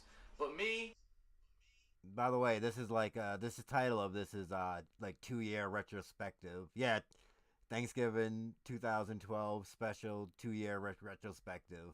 So we get to look back on his life and talk about how great he is. Big up, John Valentine. I'm going to do what I do best. I'm going to talk. I'm going to talk about the experience over the past couple of years being here on YouTube as a full-time gamer. So the first... My life story First told thing that by I want to Phil. do is I want to talk about the things that I'm very thankful for. Because there are Let's go. an overwhelming... I want to talk about the things that I'm very thankful for. Because there are... Dude, he just goes crazy. An overwhelming abundance of things that I am thankful for, and even though insane when fucking you hear eye from me movement in channel updates and in different kinds of videos, and you hear me complaining about or notifying, I know because a lot of times people misconstrue what I'm saying, think I'm whining when I'm just trying to notify people of things going on with YouTube and YouTube bugs and view counts and this game was disappointing and blah, blah, blah, that it's not about being negative. It is about being positive and maintaining positivity. And there's an overwhelming amount of things for me to talk about when in regards to positive things that have been going on. So without further ado, let's get started. First of all, the fact that over the past year, yet again, for the second year running, I have been able to find a way to be successful at what I'm doing, to basically have enough of a following here on YouTube that I am supporting myself, that I am making good money, that I am setting myself up to possibly do a future of whether or not it's necessarily always playing gameplay, but I'm setting myself up financially in a way that I am way better off now than I was 2 years ago when I got laid off from my full-time job, and I was kind of like down in the dumps wondering what the hell I was going to do. In fact, at this point, thanks to you, and by no means do I want anyone to misconstrue the fact that I know that it is all because of my viewers and their dedicated viewership that I have been so successful here, especially with such a competitive environment that YouTube has become. There are now, as opposed to when I started in 2008, I hope there was, so maybe too. Maybe a dozen, 20 people who were doing YouTube playthroughs of video games and reviews and such, and that were very popular. There are hundreds, if not thousands, of people who are now trying to make it big on YouTube doing this kind of stuff. To the point where you've got people who don't even do video games who've just decided mysteriously now that video game channels are getting partnered. Now I'm going to start a video game channel on YouTube. I wonder why all of a sudden they decided to do that. Toby Turner getting called out on the DSP gaming channel. But, let's go. It is a completely different environment right now. It is a cutthroat environment. It is dog eat dog. It is a very competitive environment to get views, to make money. And I'm still doing it, even though here I am, 2 years later from doing it full time, 4 years later from ever doing it at all on YouTube, and is that what your beard looks like? Oh, wow! All on YouTube, and wow, you saw his nose folding on that one? Look at the size of his nose. Oh, shit. All on YouTube, and pretty much doing ever doing it all on YouTube. Smack. And pretty much doing a very crude setup. And yes, I completely understand that ability to hook up a camera and just record my TV is really different than what most people who are successful at YouTube playthroughs are doing. But I'm still doing really well. And now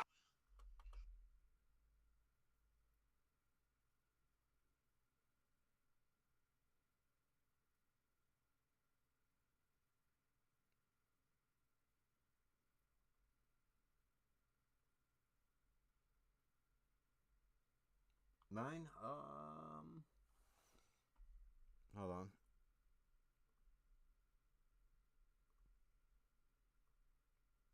YouTube's telling me everything, stream's healthy and it hasn't changed. At least that's what YouTube's telling me. Maybe is it the video itself? I'd say that there haven't been challenges and things coming up, especially this particular past year that I will talk about in this video. But I am extremely grateful that here I am 2 years into it where I could have been unemployed. I could have been searching desperately for a job to make payments on this condo and keep it. Because remember, I just got this condo in 2009, and then getting laid off only a year and a half later, it completely blindsided me. And I could have been basically kicked out on the street because I couldn't afford to pay my mortgage. But being able to successfully do this, I'll just pray to Blip TV like DSP did. Maybe that'll work out. Let me tell you, right now, I am so happy, and the reason that I'm talking a lot in my videos about the possibility of next year maybe moving to a bigger place is because I have found a way to pay off most, if not all, of my credit card debt. Interesting. I was at a point when I was younger where, unfortunately, due to things that happened in my life, like, for example, after I got out of college, I moved out of my parents' house and moved to another town in Connecticut for a job. Oh, and the roommate story. Only lasted about a year, and then I lost that job, and I was in dire straits. I needed to pay bills. I needed to pay for things, and I didn't have any money. And it was basically credit cards that I fell back upon, which is probably one of the worst things I ever did to myself. But I put myself in dire financial straits for a long-ass time. And even throughout the years afterwards, later on, when I moved back in with my parents to save money, and then I got my job that I held for almost 5 years, that desk job that I talk about all the time, which I was laid off from in 2010, and I built myself back up to a point where, I had some financial security, but not a lot, but enough that I was able to get this condo. Then, now that I've been on YouTube, I've been making enough money that I have basically paid off almost all of my credit card debt, which is like a huge weight off of my shoulders. Because if you understand how credit cards work, that's revolving debt. That's debt that makes money on itself every single month that you have it outstanding, to the point where if you're just making minimum payments, it could take you longer than your mortgage to pay off that debt. And I was really bogged down with it, and it was unfortunately, it was hindering me from doing a lot of things in my life that I wanted to do, and I was able to take care of that. Stein time. So I'm extremely grateful to be able to, number one, consistently have fun doing what I'm doing on YouTube while I'm financially supporting myself in a pretty reasonable way. And a lot of people say, you know, oh my God, it's Thanksgiving, and Phil says that he's going to actually put footage out on Thanksgiving. What's wrong with him? To me, this isn't a job. I'm serious. I really am serious about this. People kind of say, oh no, he must think that, you know, it's like a 9-to-5 job for him. He must put in gameplay. It's really not for me. Ooh. Especially at a time like this where I have so many good games that I'm looking forward to playing that doesn't feel like I'm working. It really feels like I'm just sitting here relaxing, having fun, and sharing those experiences with you guys. And that's why today it's Thanksgiving. I want to play some games, you know? Regardless of the fact that yesterday I had a really successful playthrough with the final episode of The Walking Dead, and I put out other footage with Scribblenauts today, I'm dying to jump back into PlayStation All-Stars. I'm dying to play more Scribblenauts. I love these games, and I'm having so much fun, and I want to share that fun with my viewers and fans, and that is such an amazing feeling. I am enjoying what I'm doing, having fun, and supporting myself and making money at the same time. I'm so freaking grateful that I'm able to do that, because there were years of my life, entire chunks, a decade of my life, since basically I got out of high school, where I was doing stuff that I just didn't really like. Sure, it was paying the bills, but it was not necessarily stuff that I was enjoying, stuff that I really felt that I excelled at. I actually felt that at some of my jobs, I had more potential to do bigger and better things, but my management was holding me back. And that's the worst feeling in life. When you feel like you can excel and you can do more, but you are constantly pulled in a backwards direction by people who are controlling your life and who have the power to do that, and you have to put up with it because you're in a position where you are so financially reliant on what you're doing that you just have to say, oh well, I resign myself. I will be basically neutered. I will be hindered and held back because there's nothing I can do. I need the money. Nothing I can do. Oh, in the snort. So, held back because there's nothing I can do. I need the money. So, that's number one. Number two, and this is probably the biggest change for me and one of the biggest life-changing things that has happened to me in this past year, I am overwhelmingly grateful to have a girlfriend who loves me. Let's fucking go. What the fuck is wrong with these people? What family were they raising? I mean, come on. You guys can grow up, people. I mean, Panda Lee is the queen of hate. You don't disrespect her like that with your useless garbage. Who understands me, who through a lot of the very stressful things that have gone on over the past year has been there for me, and who has basically changed my life in a very positive way. There was a long stretches of my life where, sure, there were women and there was stuff going on, but it wasn't like a serious relationship where I really considered that this might be someone who I would consider spending, you know, the rest of my life with. And I now have someone like that in Panda Lee, and I am extremely grateful for that. And even though, you know, it was a big decision for us back in February to announce publicly here on my YouTube channels that, you know, we were a couple and we were going out and to introduce her to the audience, and then us back in February to announce publicly.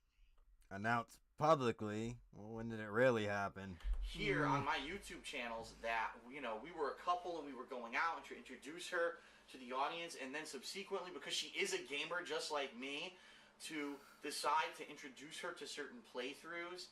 And of course the amazing amount of backlash and negativity that we got as a response to that, which undeniably I knew was going to happen, but it was a decision that we kind of collectively decided amongst ourselves that we would be able to accept and to put up with that kind of a response.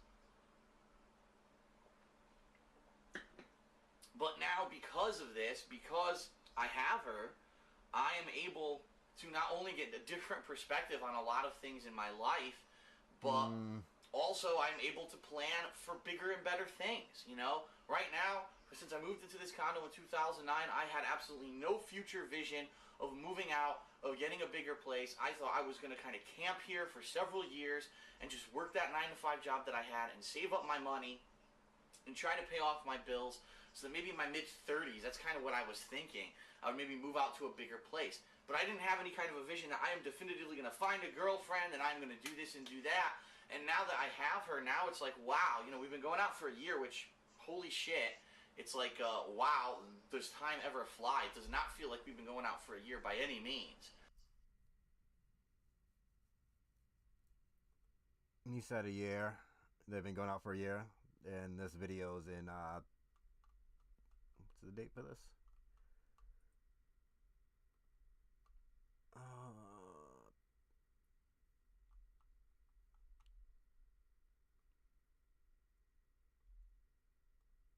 November 22nd, 2012.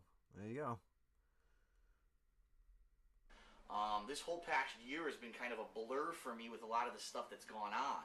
And, just like, wow, getting shell-shocked. Wow, I've been going out with her for a year. I've been on this YouTube gig for 2 years.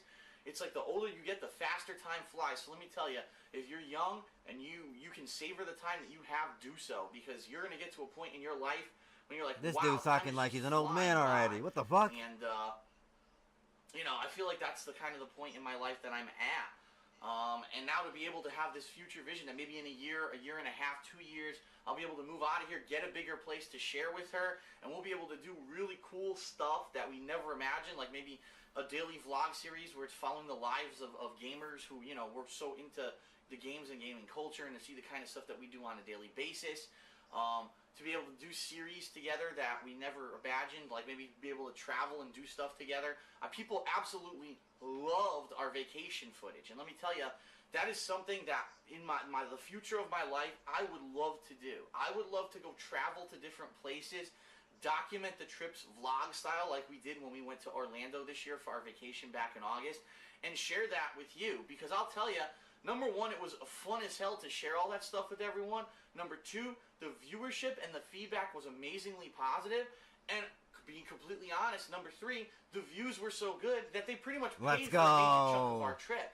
So it's like, yo, wait, which one? That in the future of my life, I would love to do. I would love to go travel to different places, document the trips vlog style like we did when we went to Orlando this year for our vacation. Orlando, all right. And share that with you. So that paid for itself. Let's go. Feeling of like positivity to be able to share this with our fan base, and we're getting paid for it at the same time. Like, I would love in the future to be like he was running the scam. Who goes around the United States, who goes around even other countries, and documents cool stuff and shares it with everyone, and makes out doing it. That would be an amazing thing. Doing it. Let's roll. Because I have her. Because I have Panda Lee, I'm able to have this kind of only because he got Panda Lee, he can do this. I'm seeing the next few weeks to months ahead of me, and that's it. Now I'm having this bigger vision of like a bigger chunk of my life, which is awesome. Man. She changed me, dude. I gotta look up about the future. So thankful to have someone who cares about me and who loves me, and I love her back. It's just a great positive feeling that I didn't have for quite some time. Especially during this time when I was doing the YouTube thing, it was never really a major consideration for me. So yeah, those are primarily like the two major things that I am so thankful for. And of course, there's also the fact that even though, yeah, my back is hurting me a lot, that I am still healthy, that these past several years I have not had to get major medical treatment for my back, even though my back is still a major concern. And just to give everyone an update on what's been going on with my back, it's been on and off. Earlier this year, I'll be completely honest with everyone, back. It was in a pretty bad state, especially during the times when I had traveled to E3, and then right back after getting out of E3, I traveled to too many games for that convention. Like, during that time period in June, my back was bad. It hurt severely. It was bad. I was very hindered in my motion. It was a bad back. To the point where I was thinking I might have to go back to the doctor and see what they suggest, even though I know that the treatments that they have isn't helping me much.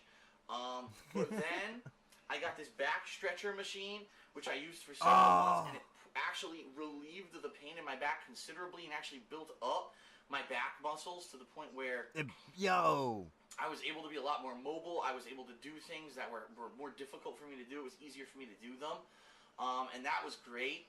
And now, unfortunately, during the time that Hurricane Sandy hit us, there was a lot of things that I was doing that were out of the ordinary. Yes, you can. It was so cold in this condo because we had no heat because the power was out for 2 days that we were sitting in the car for extended periods of time. And unfortunately, sitting in a car for extended periods of time is one of the things that hurts my back. During the time that Hurricane Sandy hit us, there was a lot of things that I was doing that were out of the ordinary. I mean, it was so cold in this condo because we had no heat because the power was out for 2 days that we were sitting in the car for extended periods of time. And unfortunately, sitting in a car for extended periods of time is one of the things that hurts my back. And ever since Hurricane Sandy, my back hasn't been the same. It's kind of been flaky. One day I'll wake up and I'm Dude, okay. you can relax in the car by putting the seat all the way back. It's only you and Panda in there. Get out of here. And my back is fucking killing me, and I can barely move, and all my back muscles are tense to the point where like I've even considered maybe looking to get some muscle relaxers or something. Here.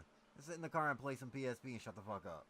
Which is a whole slippery slope, because how many people, you know, in history who are athletes and who are pro wrestlers have gone into like muscle relaxers, and next thing you know they're hooked on them and they can't operate without them, which is why I've tried to the best of my ability to stay away from any kind of medication with my back treatment, because I don't want to fall into that kind of a slope and end up an addict, and next thing you know my whole life's in shambles because I started taking drugs.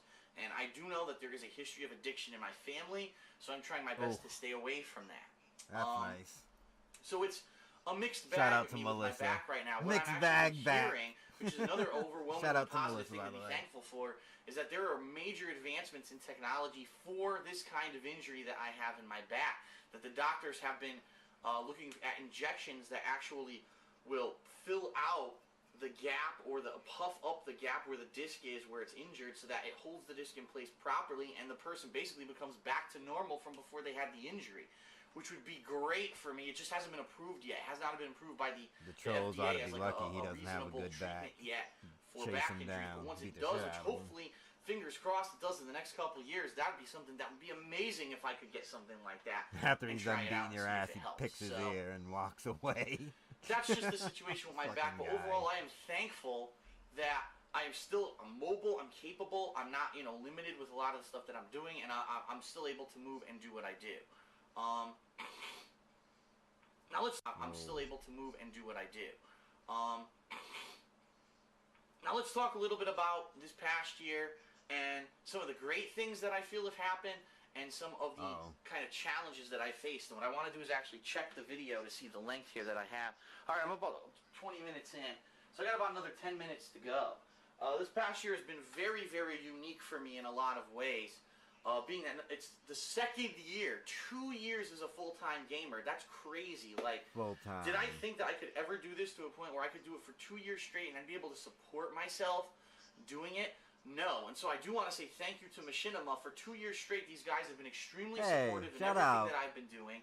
Whether it was my own independent projects like Project 7, and then later on actually supporting me to put those up on the regular Machinima Respawn channel and to get even more viewership and popularity for that series. Whether it's sending me to E3 to be able to cover it for the very first time as an independent gamer, and to do basically whatever I wanted to do while I was there, and cover what I wanted to cover. That was an outstanding experience. Fucking loves Believe me, I know that there are people that are there. They're told you gotta do this, and be on this agenda, and if you don't do it, you're fucked. Me, it was like, sure, you do have to cover Hawken, which I did while I was there, and I enjoyed it. And by the way, the Hawken Open Beta is coming in December, and I will be playing it. So definitely keep your eyes open for that. But all right, I will. The fact that outside of that, I was able to go and have free reign of E3. And the fact that they got John Rambo in so that he could, you know, do the driving, because unfortunately, because of my back, I was not able to drive around LA and all that. That he was able to come with me, we were able to experience this together. That was an overwhelmingly great experience. I am so grateful for that, and that they're so supportive of me. They've contacted me, they've helped me with special things this past year.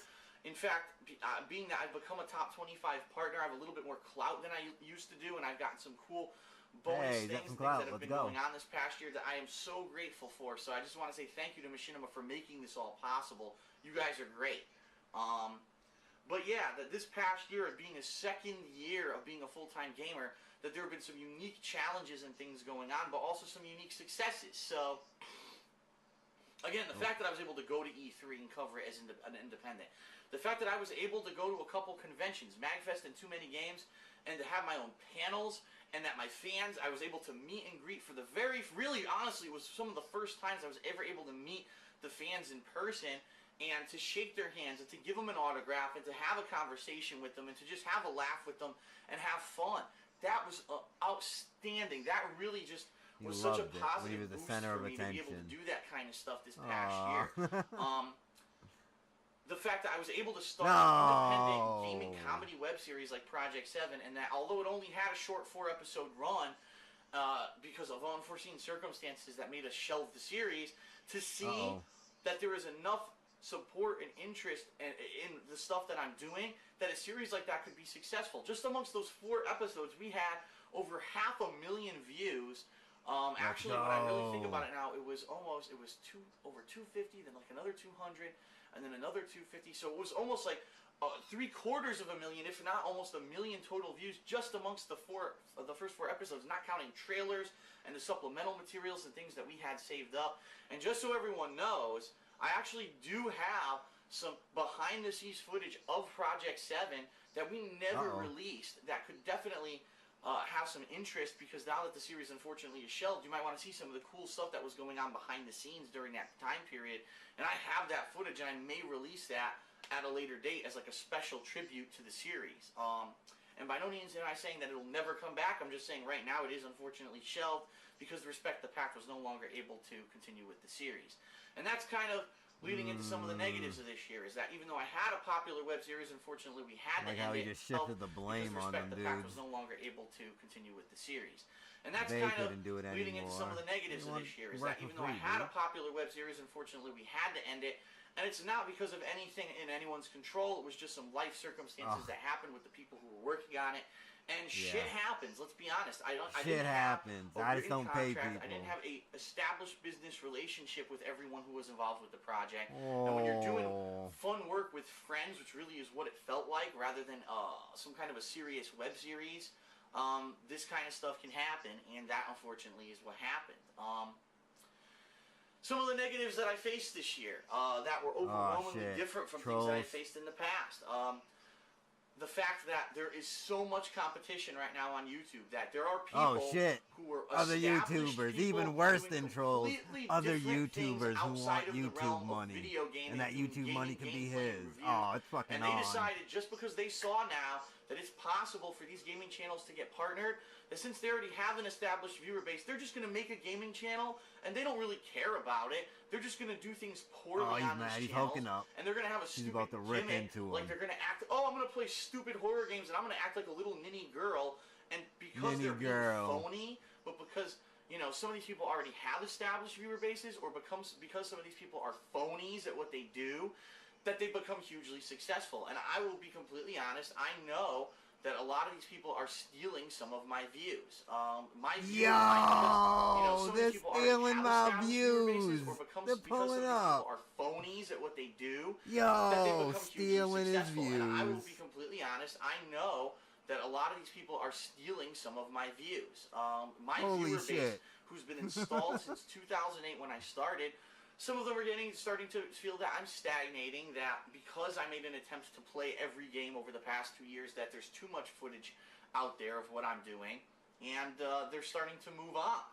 And that is a major challenge for someone like me, who needs to try to keep it fresh, to keep it interesting, and to keep people hooked on what I'm doing, so that you don't go to one of these new alternatives that are out there. People who literally, quite literally, you can tell are only doing it for the money. They're not dedicated gamers. They're not people who were doing this before they were making money. They only started doing it once it was possible for these channels to become partnered. They're copying Phil and trying to take his money. They're going to get fucked. Audience.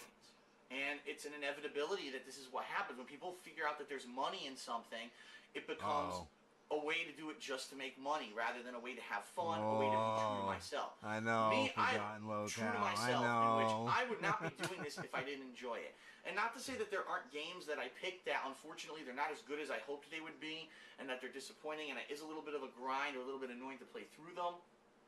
And not to say that every day is the best day in the world and I'm in a great mood, but overall, I am really enjoying what I'm doing, and I was doing it before I ever made a penny doing it.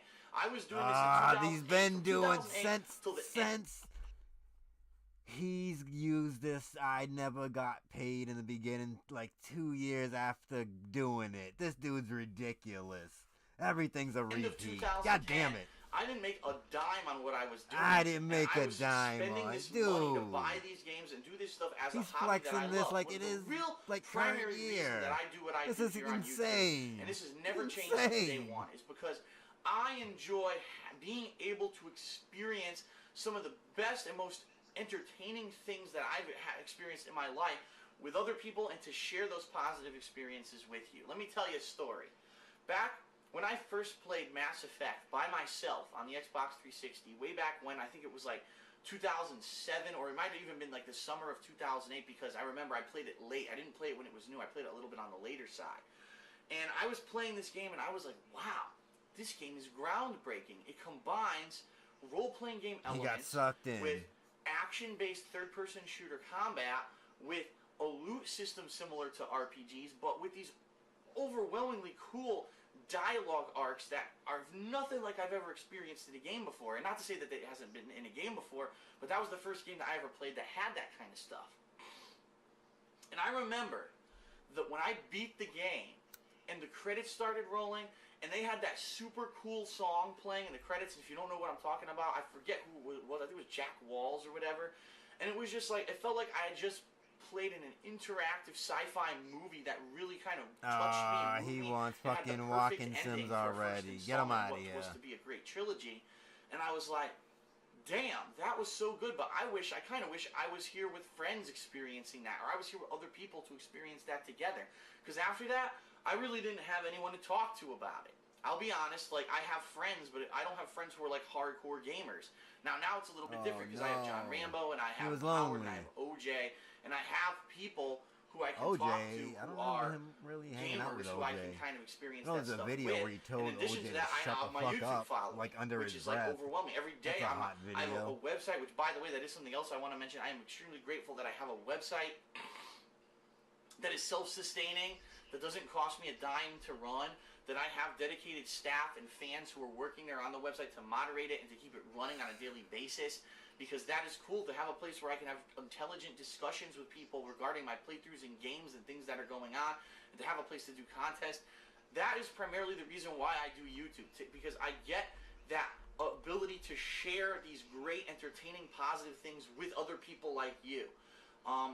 I really felt a little bit sad when I beat Mass Effect 1 that I had beaten it by myself and I wasn't experiencing that with anyone else, and afterwards I really didn't have anyone to talk to about it. Then later on, years later, when I was able to play Mass Effect 1 here on YouTube and I was able to share that with everyone, it was so much fun. And it's been so much fun, even this past year, with some of the playthroughs that I've done that didn't necessarily become huge, giant hits, but to share those games with you guys, a game like Final Fantasy IV that I grew up with, that I absolutely loved, and I had these little nuanced information about, because, I'm sorry, not Final Fantasy IV, Final Fantasy VI, my fault. Because the thing is, Final Fantasy IV is another game that eventually I do want to do here on YouTube with all of you. But,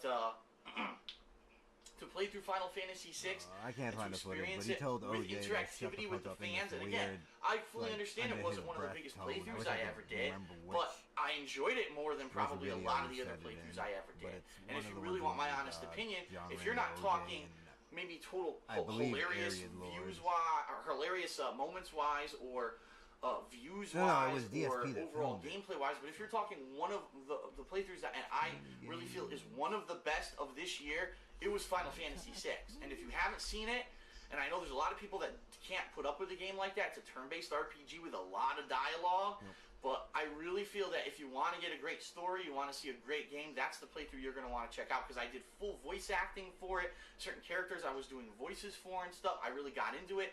I did most of the Easter eggs in the game, besides one particular one that I completely fucked up because I forgot about, but definitely check it out. And that's what I mean, like, over these next few years, I'm going to enjoy so much, not only playing the new games and experiencing the newest games with you guys, but also being able to go back and play some of the classics, like this year. This is the video right here. Alright, so this is the view. Big lit Christmas tree. This is the view from the 4th floor of the Christmas village now that it's lit up at night. Pretty impressive. thousands upon thousands of lights. This big lit Christmas tree. All you need now is a Trans-Siberian Orchestra. It doesn't make any scenery. If there's a fire, we're all gonna die. And then a tank comes after you. Jojo, shut the fuck up. Heard that? Shut the fuck up. If there's a fire, we're all gonna die. I think he checks them all. Jojo, shut the fuck up.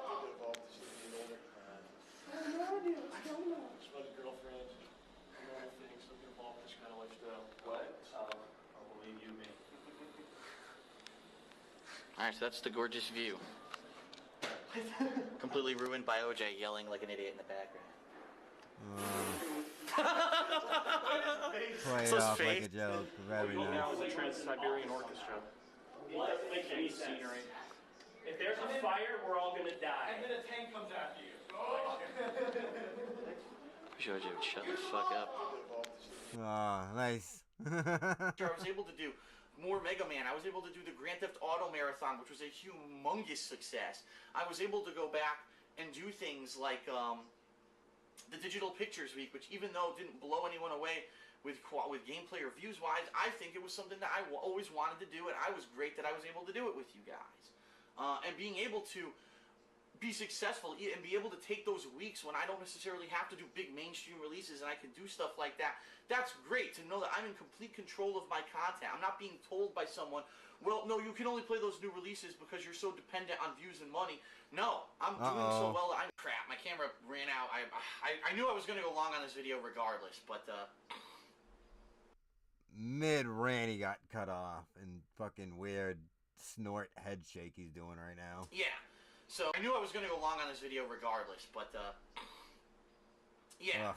So overall, this year has been challenging, but it's been successful, but it's been challenging. Yeah. And let me explain a little bit what I mean by that. Because there are now so many people doing what I'm doing, I absolutely know that people are now taking away from my viewership, okay? It's just a fact of a business world. I knew this would happen. And I will be completely honest with everyone, because that's the kind of person I am. As you know, if you've been following me for a while, you know that's who I am. My viewership has gone down this year. Last year, I did a heck of a lot better views-wise than I'm doing this year. Especially now, I'm finding in the hardcore gaming season, in particular, last year was like humongous. Every game that I played probably last the most year in the truthful he's been got monstrous views. What I'm finding this year is that some games are doing really well, and some games which you would think maybe would do well aren't doing so hot. And what I mean is, for example, a game like Assassin's Creed 3, and this is kind of funny, despite the fact that my Assassin's Creed my Assassin's Creed 3 playthrough was 2 days late in the beginning. I wonder if the burps are part of the pignosis too. Despite the fact that it was actually a co-op commentary with Panda Lee because she was stuck here because there were no trains running so she could get home. She was stuck here, stupid bitch. Despite all those two overwhelming circumstances that you would think maybe it wouldn't have done so well, Assassin's Creed 3 is one of the best playthroughs, views-wise, that I've done all year. So regardless of the fact that I've got people on my website who are being dicks about it and voting, it was one of the best playthroughs because Panda Lee was there and I don't like her commentary and she ruined it. It should have been a solo playthrough. And Phil, he's an asshole. He shouldn't have done it. He should have just skipped the game rather than do it with Panda Lee. So let's be rational adults here.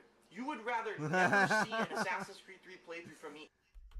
This dude has had beefs with forums his whole life, and it's just different forums. SRK, whatever other ones he was on.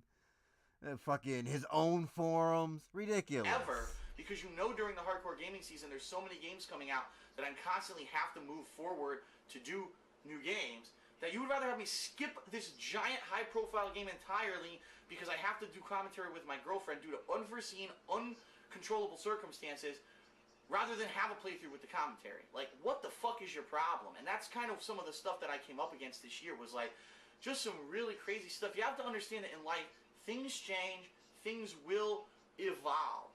And because I have a girlfriend now who is a gamer, there's going to be playthroughs that I do with her. Now, Assassin's Creed 3 wasn't one that I had planned on doing with her. It was a completely unforeseen circumstance that I did it with her. And again, uncontrollable, nothing we can do. But to see the fact that there were some people, and there were a lot of them, who weren't mature enough adults to understand the situation and say, okay, well, if I just don't like her commentary, I'm just not going to watch the playthrough. That would have been perfectly fine. And I even said it up front in the playthrough in part 1 of the playthrough. I said, if you don't like it, it's okay, and I apologize because I didn't intend it, but you don't have to watch this playthrough, and I will understand if this playthrough doesn't have good views because of these unforeseen circumstances. There's nothing we can do about it. But instead, to see people spew this filth, this negativity about, oh, she's ruining the playthrough, and it's not just her. There are other people this year, the R.I.P and Corruchado and some other people, just stupid complaints about we don't like it. Oh no, this is when he defended R.I.P. I love mine. I thought it was when R.I.P. made that stupid video. And I understand that, and that's gonna eventually, you know, and it is to some extent this year, it is affecting my views. I feel that there are people who, when I'm doing co-op, maybe they don't like a particular person or whatever, and so they just don't watch the playthrough. They hate the area. What I don't get is that there's no consistency, and what I mean in that is, well, when I played Ghost Recon Future Soldier and I did co-op, I did it with random fans because people wanted me to. Then people complained about those random fans and said they don't like the commentary from them. It's like you can't have it both ways. You're either going to have a dedicated group of people who I'm doing playthroughs with and who we're going to become reliant on each other. We're going to get better at it. Keep in mind it's a work in process. And you can have that. Or you could have random people who I do it, or I could just not do co-op at all. And that's the other thing. If I didn't do co-op on some of these games, I'm sure you still would have got more complaints. Phil, you have friends. Why did you do co-op? It's like, damned if you do, damned if you don't in a lot of these situations. And that's what I'm finding this year. There's this old saying, you can please some of the people, God damn it, we're in record mode. Everything's a repeat. I'm gonna blow my head off. All of the people, all of the time. And more than often, this is what I'm finding. Like, perfect example is today. I did a poll. What game should I play on Thanksgiving? And I put in 3 options, and they're all equal. Like, when I look on Twitter, everyone voted equally for everyone. So no matter what I do, I'm going to get a complaint that I didn't do this. If I play X, never I'm going to get complaints on why I didn't do Y, Z, and, you know, M, which never was even an option, but people like to ask for shit when I never even say that I'm going to even possibly do it as a candidate. So this is something that I'm finding. This past year, there has been some stagnation, and there has been a drop in views. And I think it's a combination of me introducing new people into stuff, like the Airy Lord and Corruchado into a lot of the co-op stuff, that like Panda Lee into some of the co-op stuff that we've done. But on the flip side of that, if Panda Lee hadn't been doing co-op with me, there are some games I probably wouldn't have checked out, including Super Mario Galaxy and Tokyo Jungle. Those are probably games I never would have touched this year if she hadn't played them with me. So right there, already value to the channel. Open mind, a more open perspective. And by the way, I really enjoyed both of those games and enjoyed playing them, and I think those are really good playthroughs. So they were worth doing. But I think it's not only introducing new people, but it's the fact that we're now in such a competitive environment here on YouTube when it comes to YouTube playthroughs and gaming, that there are people who are like, well, okay, in 2008 it was cool that Phil did playthroughs because not a lot of people were doing them with commentary, and he used a camera back then, but here we are in 2012, and he's still using a camera, and he's refusing to evolve, and he's not with the times, and there are now so many other people who are doing direct capture with live commentary that I'm just going to go watch one of them instead because they got the latest technology. Master of Awesomeness was the name of the dude video who said quality that. is slightly better. To which I say, if that's really what you're looking for, if you're looking for video quality over the quality of the commentary and the quality of the gameplay and the jokes and the impromptu stuff that happens all the time in my videos because of the style that I record and the fact that I can upload so much footage. I feel like this whole thing is a fucking because you don't see me doing like crazy, stupid encoding and shit with direct thankful feed. stuff, and then if you need to move on, he went into this weird like rant about like shit that's going on with the channel. It's a Thanksgiving special. Supposed to be thankful. This dude's like shitting, like complaining. As hard as I can to put out as much quality in my content as I can, especially gameplay wise and entertainment wise. And to see that people are just going for the biggest and best rather than maybe what could be the most entertaining. You know what I mean? The person who has the most views on YouTube because they use direct capture, blah, blah, blah, instead of this person who is actually going to be more entertaining and you'll get more laughs and more entertainment value out of it just because it's a slightly worse video quality, like that kind of baffles me. Oh, no. And there are people on a daily basis who are, in my opinion, watching shitty content just because it's more mainstream and it's what everyone else is doing. And I've never been about that, and I never will be about stuff that. Is shitty. I actually got some insulting messages this year. Oh no, People his calling thin me a skin's coming dinosaur, in. saying that I'm Oh, too Chris old, that I never will. Potato killed this dude with this comment. He says this shit even to the day, or he mentions like, oh, people say Phil's a dinosaur. Oh, this dude fucking cut this dude so deep with that comment. This is a great screenshot, dude. Tell me about that.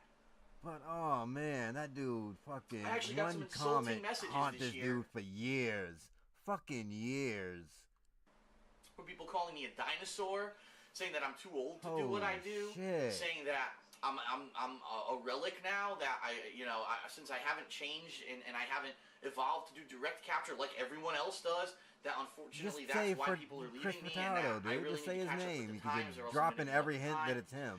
To which I've addressed certain things, and I've even said, and I don't know why people don't seem to understand this, that the reason I'm not doing direct feed is multiple reasons. Right now, the primary reason is there's no way I could realistically make it work with my setup and all the stuff that I do and the way that I record games. Direct feed works if you're sitting in front of a little small computer monitor with headphones on and a microphone in front of you, and you're recording like that. That's not how I play games. That's never been how I play games. There was a video I'm sitting where here in an open environment with surround he's sound. talking Okay, about my system. that, like With a other screen in people front of me, called a him the big king of screen, hate, and he and kind I'm of just took it relaxing from here on them the couch, and and that's changed what it allows to me be like to do that things and have motivation on-the-fly shit. commentary because it's such a relaxed environment. It's not like I feel like I'm fresh time to work, I feel put like on my it's headphones, sit in front of my DSP computer inbox, monitor and but do I can't stuff. remember. You want to know when I used to do that kind of stuff? When I had my 9-to-5 job. I would sit at my desk in front of my little computer monitor and I'd be typing and clicking all day for 8 hours. That's not what I do. It's completely different. And yeah, I know that there's thousands of other people doing it. That's not what I'm about. And by no means am I saying that I will never do it. I'm saying right now it makes no fucking sense to do it, okay? Oh. That's not what my gameplay has ever been about. It's about sharing the experience with you. And that's it, okay? Never have I ever claimed to have the highest video quality or anything like that. And by the way, YouTube degrades the quality of video to the point where most people's video in direct feed looks just like mine anyway. So even though there may be a nuance here or there because of the light calibration of my camera, get over it, really. At this point, if you're going to harp about that and go watch someone else's playthrough because it has slightly better video quality rather than stay here and be entertained, go ahead and watch the shittier product. I don't know what else to tell you. You know what I mean? Like, that just blows my mind. But I know that I am being negatively affected. And I really think that the third reason that really my views have been lower this year than last year is overall just the games. This year, I really feel has kind of been a disappointing year for games. We had big budget, high priority games that we thought, wow, this is going to knock us out of the box. And when we finally got to play it, we were like, it definitely could have been better. It's kind of more of the same. Or no, it's something else he took from other people, apparently. Where is it? Right here. Someone asked him about it. He's drinking from the stein.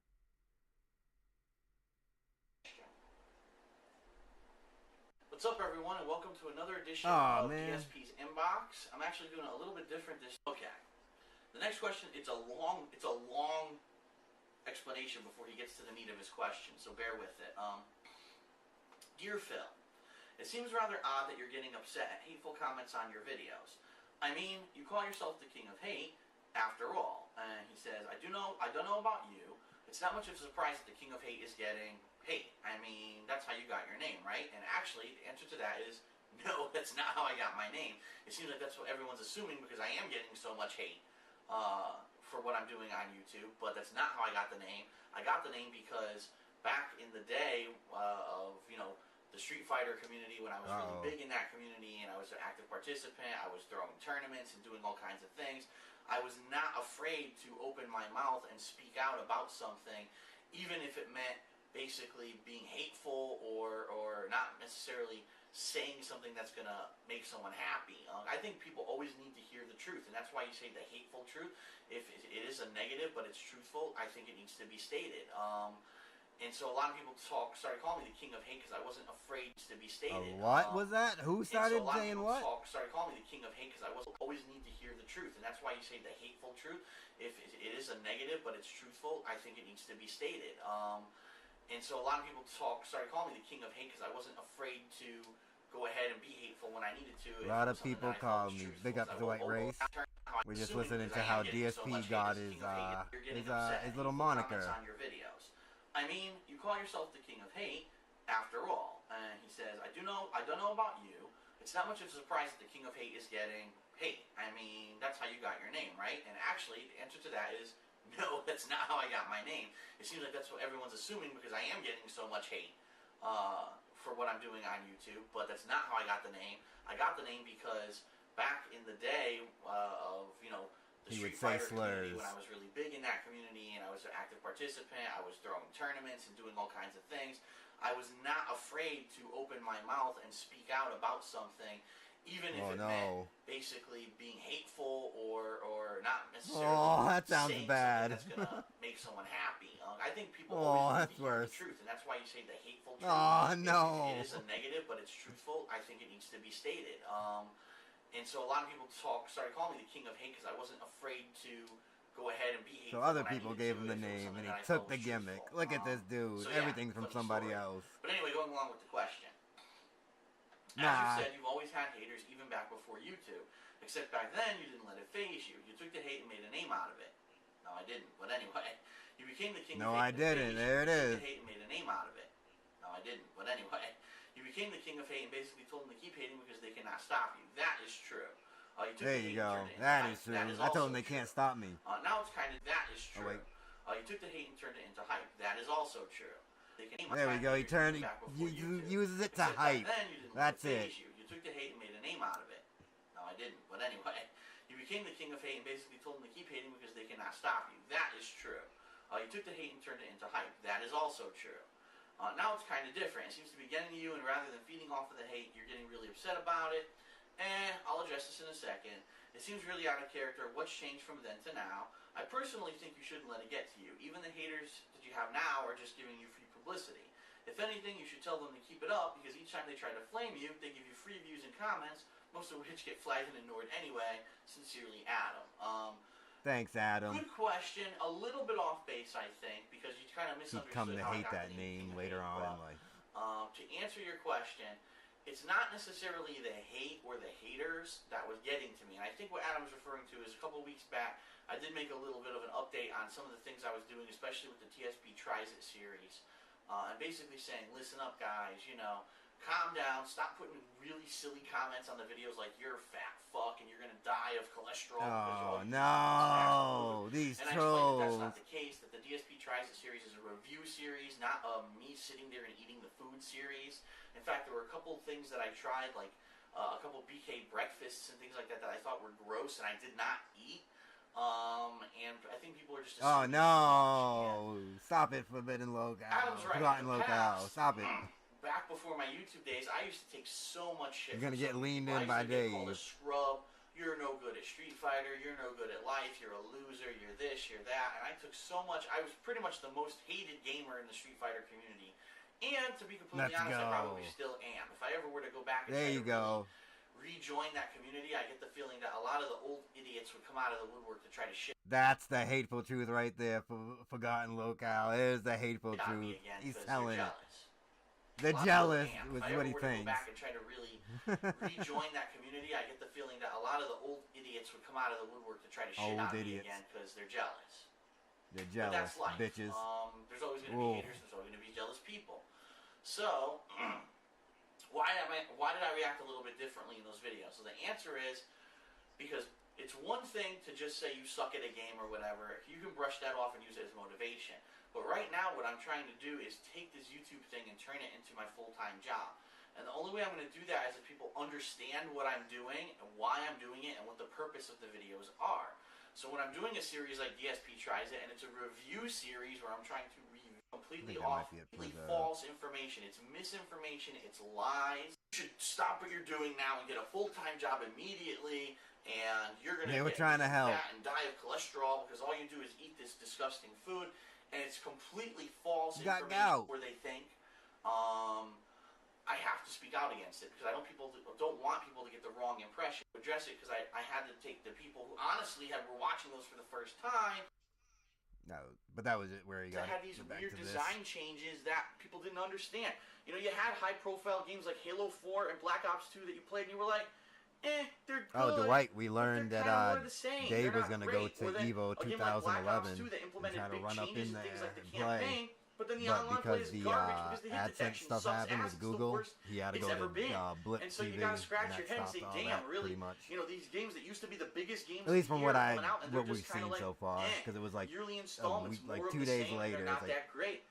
Yeah, games December like I'll 11th be honest, update. Resident He said he Evil was gonna Operation go, Raccoon City, and we then thought that was going to be a great game. December 15th That game sucked update ass. on his It was channel. He was terrible. I gotta go. Everyone go to Blip TV. That kind of followed suit with that. Games that really had potential to be great, and then when they finally came out, the execution was poor, and the games weren't that good.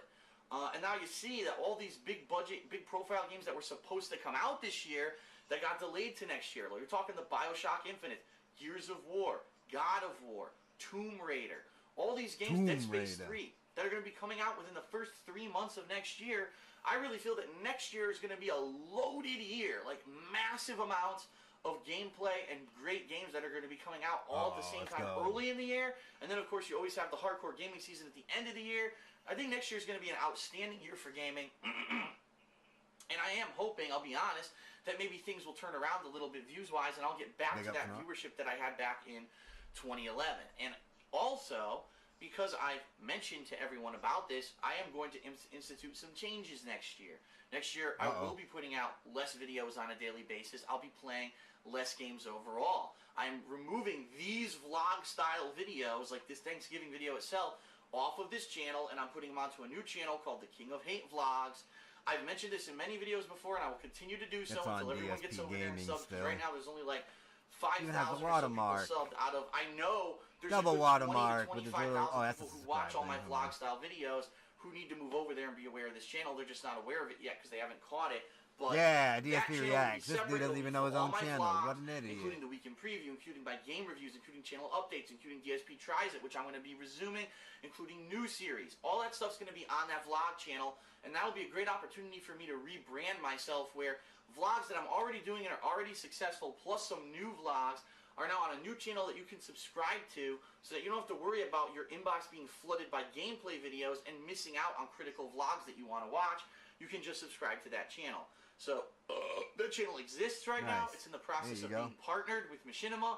So please head over there if you're interested in my vlog style videos like this one, and go subscribe to it so you're ready for it in 2013 Get over there. when I separate this content, okay?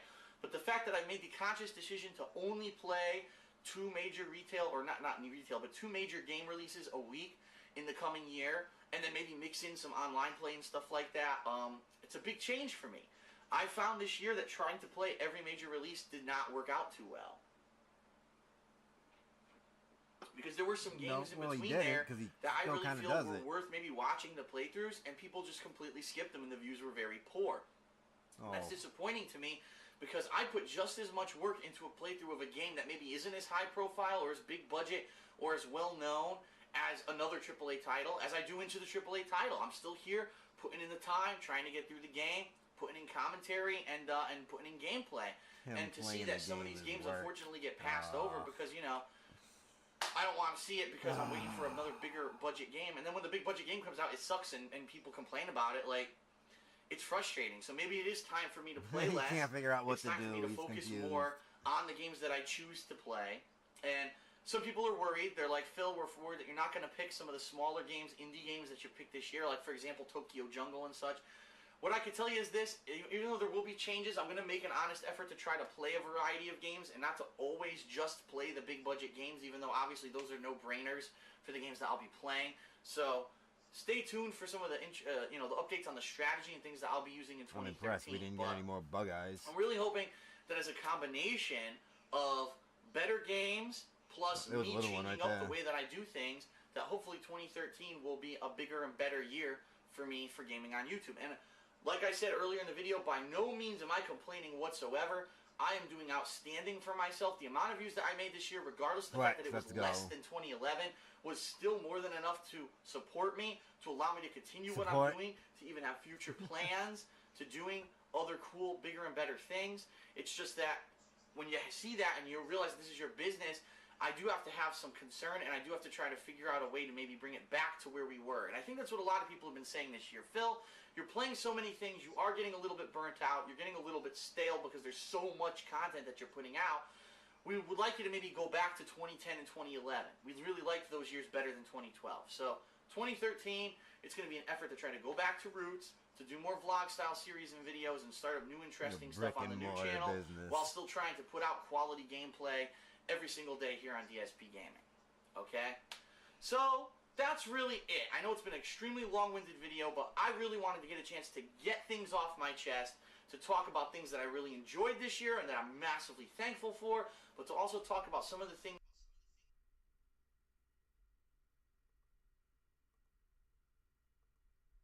that I'm tackling that are challenging me to maintain this presence on YouTube and to basically allow me to be successful. With so, happy Thanksgiving, everyone. Thank you so much for the opportunity to be able to talk in videos like this to you and to let you know my honest feelings about different things that have happened over the course of the year. Please understand that even though there are times that I get frustrated, there are times when I'm doing a playthrough and either, you know, I get so much criticism about how I'm playing the game wrong, or someone's doing commentary and people are just whining, complaining that they don't like this particular person, rather than just saying, gee, I'll be an adult about it, and I'll go ahead and I'll go not watch this playthrough.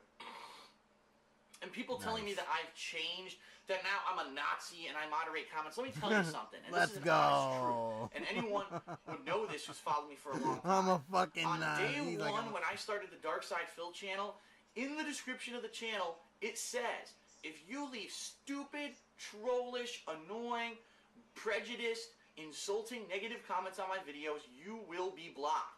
It said that since day one, and I'm not kidding. Go check the Dark Side Phil channel. And since 2008, it said that, and I actually carried that message from the Dark Side Phil channel to the DSP Gaming channel and copy and pasted it right on there.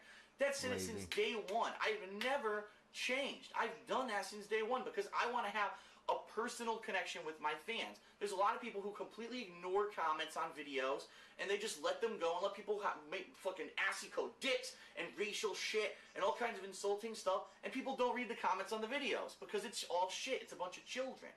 I don't want that. I want people to be able to discuss and have a personal relationship with me and for me to address comments and to do things. And that's why I've always had this feeling that I do need to have some kind of policing of the comments on my videos. And to see people say, you've changed and you do it now, you never used to, it's complete and utter bullshit. It's been there since day one, and that kind of stuff does frustrate me. So, alright, happy Thanksgiving, everyone. Enjoy your turkey. Enjoy your great meals with your family. Enjoy your time. If you have some time, watch some new footage. There will be new footage here on the channel today of multiple games. I'm going to leave this Thanksgiving video as the featured video on the page so that you see it. But outside of that, there will be new gameplay uploading. That's slick. This is a 48-minute video, and he puts it on the front page all day. So definitely check it Like out. that autoplay. Happy Thanksgiving, everyone. Enjoy the food. Enjoy the relaxation. Enjoy the day off from work, unless you work at Walmart and they're forcing you to come in, which is complete and utter fucking bullshit. Happy Thanksgiving. There you go. I'll see you for new gameplay. Peace out. Peace out. Time to scam. Oh, that's why that fucking copyright music too. Get him out. This guy. Everybody, hello and welcome to the big one. This is 18 minutes. Wonder what I'm talking about. Fuck does he do? Probably, even though regardless of the fact that later this year there will be the hardcore gaming season, and you will have, you know, entire weeks with multiple releases, and the usual will go on near the end of the year. This week in particular, I like to call, I'll probably be calling it this all week, the big one. And the reason I'm terming this week as the big one is because today is March 11th, 2014, and we've got two incredible heavy hitters. Yeah, he won't go there, you know games with monstrous amounts of hype surrounding them. Drive to like the next town and see what stores they got over there. Rabid fan bases. Walmart near him. The crazy, you know, promotion machine has really heavily touted these two games. Completely different games, by the way. Totally different different games. No shit. Totally different fan bases. When you really think about it, the people who are hardcore fans of either one of these games are probably a completely different grouping of people. But this week, they both came out today. And so here we are for release day unboxing. We will be unboxing Dark Souls 2 Black Armor Edition as well as Titanfall. Of course, Dark Souls 2 I've purchased on the PlayStation 3. Titanfall I've purchased on the Xbox One. Important to know, I believe. Titanfall, even though it is a cross-platform game, right, they're saying that it comes out for Xbox One and PC today, and Xbox 360 in 2 weeks. That's right. For whatever reason, they staggered the release of the Xbox 360 version. Do I really believe that they did that because they needed that extra time? No. I think they did it because they want people to say, oh, well, you know, I want to play it when it's new, and I want to play it when there's still hype around it, so even though I don't have an Xbox One, I'm going to have to go out and buy one now.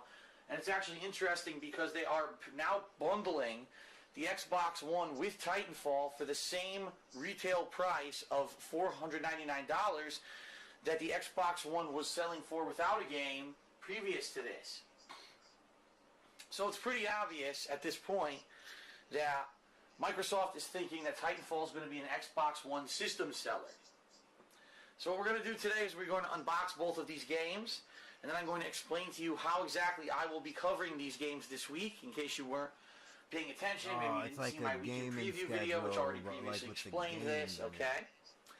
So, first of all, the first thing you might say is, why is Phil unboxing the non-collector's editions of these games? Because why didn't you spend more money? Let's face it, since I've been doing release day unboxing for several years now, a lot of the times I get the more expensive, super hyper collector's edition that comes with a figurine, or it comes with an art book, or it comes with some kind of incredibly expensive additional content. In this case, both of these games had expensive collector's editions available. However, I made this statement earlier this year that this year I am scaling back on the collector's editions which I am purchasing. I'm not saying that I'm not going to get them anymore. What I'm saying is I'm going to be very selective. So, for example, in a week and a half, Infamous Second Son, I will be getting the collector's edition of.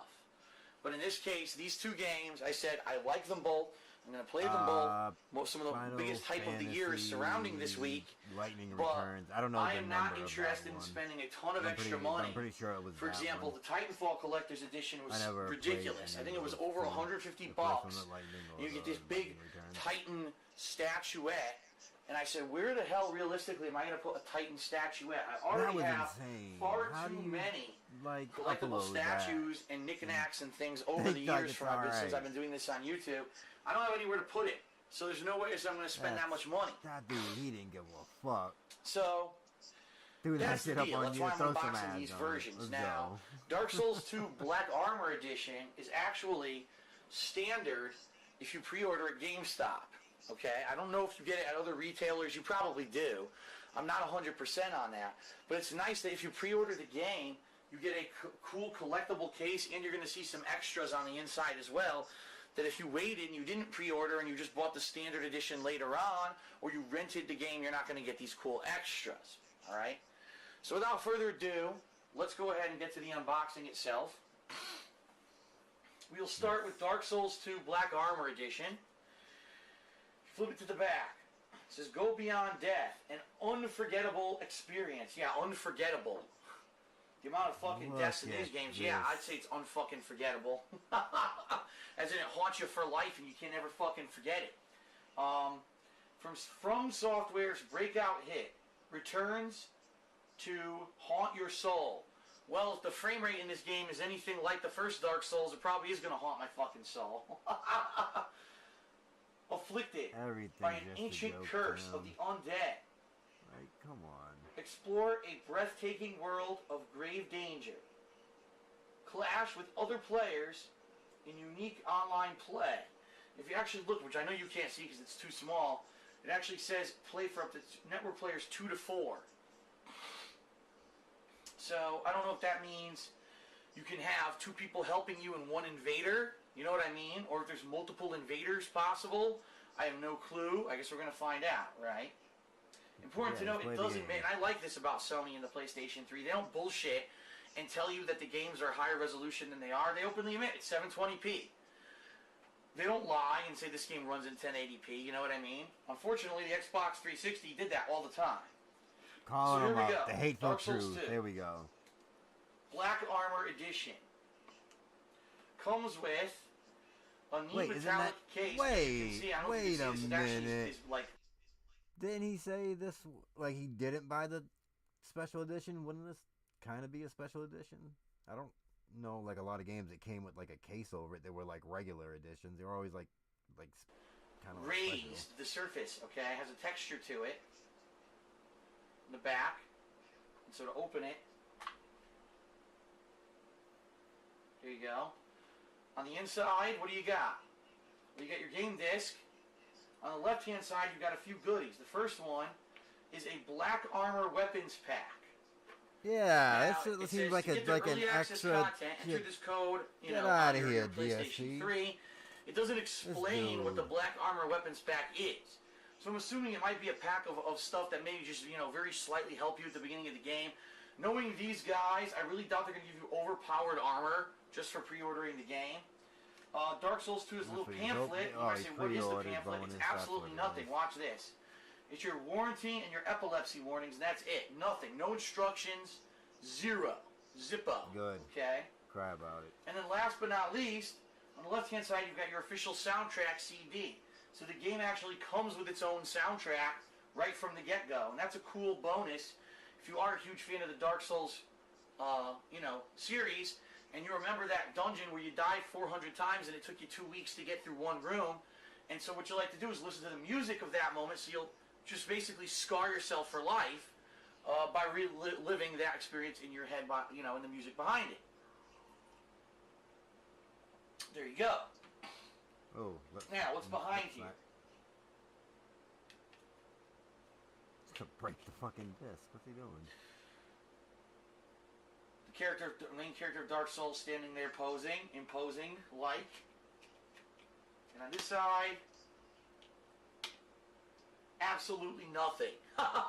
Nothing at all. Alright. So that's Dark Souls 2, Black Armor Edition. Woohoo. And again, that's a standard $59.99 United States dollars edition. You don't have to pay any extra to get that stuff, which is nice. Titanfall for the Xbox One. I flip it to the back. There he is. Believe the hype, IGN. Well, I don't believe anything IGN says because they hire a bunch of fucking nitwits. Here we are. Crafted by key developers behind the Call of Duty franchise. More like crafted by the people who left Call of Duty when it became a sellout franchise.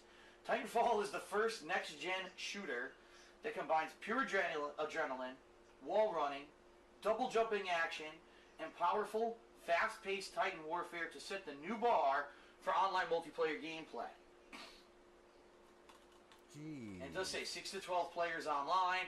It does not mention a resolution because they don't want you to know that the game runs. I believe people are saying something like 740 or something, 780, some resolution P. So it's basically a 720p game. It does not run at 1080p like you would expect next-gen games to run at. However, I did play the demo, and I can tell you that it does run at a smooth 60 frames per second. Alright, so open this guy. Smooth. And in the inside, you get the Titanfall disc, which I know it's very odd that on the Xbox One they put the discs on the left-hand side. Don't ask me why they do that. On the right-hand side, you get a nice ad for Battlefield 4 Premium, which basically is the season pass, so where you get all the expansions. From what I understand, it's incredibly expensive. I think it's more expensive than the fucking game itself. And that's it. Nothing. No goodies. No extras. You don't even get the thing that got me about this that kind of surprised me. Open up a fucking Titanfall game is supposed to be like Xbox One system seller, right? Like a cereal box. You get the Titanfall is an online-only game. I repeat that. Titanfall is multiplayer only, which I think we're going to be getting a lot more of those style of games in the future. Therefore, if you don't have Xbox Live Gold, you cannot play Titanfall. They don't even bother giving you like a 2-day demo of Xbox Live Gold. And that kind of surprised me because with Plants vs. Zombies Garden Warfare a couple weeks ago, that game came with the gold trial, and this one doesn't, which I'm like, huh? Very confusing. Huh? But that is it. Your epilepsy warnings and your warranty are on the inside of the cover, and that's it. Well, there's one last thing I want to show you guys. However, I'm not going to do an unboxing at this time because this is more for games, right? But there is a third thing that I purchased this week. Oh, I purchased boy. it specifically for the release of Titanfall, because when I played the Titanfall demo, or beta, or whatever they wanted to call it, I didn't have voice chat capabilities because my headsets work with Xbox One, but they don't have, the chat functions of all my headsets don't work with it, and the standard Xbox One headset is a piece of shit, and how am I going to use that while I'm using a surround sound headset, right? So I purchased the Air Force X07 premium Xbox One gaming headset from TurtleBeach.com. It arrived yesterday, and in some respects, I think it's a pretty nice premium product, and I do mean premium. It is quite pricey. In other respects, I can't believe. Basically, it's a duping. Okay, they lied. Turtle Beach is a bunch of liars because this headset. I'm just gonna say this. I'm not gonna unbox it. I'm just gonna say this. And then what I'm going to do later this week is I'm actually going to do a video of the full unboxing of this headset and explaining its features once I've used it. This headset is not an Xbox One headset. I'm going to repeat that. This is not an Xbox One only headset. This right here is a fucking false advertising. This is a standard stereo headset. These headphones will work with any device that has a headphone jack. And it's kind of a trick almost, a bait and switch, and I'm going to show you why. Because here is, take a look at this. That is the Air Force XP7, so it's even almost the same exact name, right? This headset was released a year or two ago. This is the one that I've had for my streaming and direct capture gameplay. As you can see, they're pretty much the same headset. They did it on purpose. They made them look identical to trick the consumer. Because this headset is surround sound. That headset does 5.1 simulated surround sound. This headset does not. This one only does stereo fucking sound. So who in their right mind would spend over $100 for a headset that only does stereo sound just to have built-in chat, right? Because it does have a microphone that comes out here, and then you can do the voice chat on the Xbox One. Who would buy that? And it's funny because if you look at all the documentation online, not once anywhere in the description of that headset, the X07, does it say stereo headset. So you would think that it's surround sound because the one that looks identical to it that they already sell is surround sound. But no, it's a bait and switch. It's a fucking bullshit. It's not an Xbox One headset at all. The only thing that's in this box that's Xbox One oriented is the Xbox One audio adapter, which you can buy separately for much cheaper than just buying these headphones with it. It's a complete and utter ripoff, and I will, again, do a formal unboxing, and I'll give you my real opinion on the quality of the headset later this week, because I am going to be trying out this headset with Titanfall as I play it this week to give you an honest reactions on what I think about the headset, all right? So, there you have it. How will I be tackling this week's new releases? It's this simple.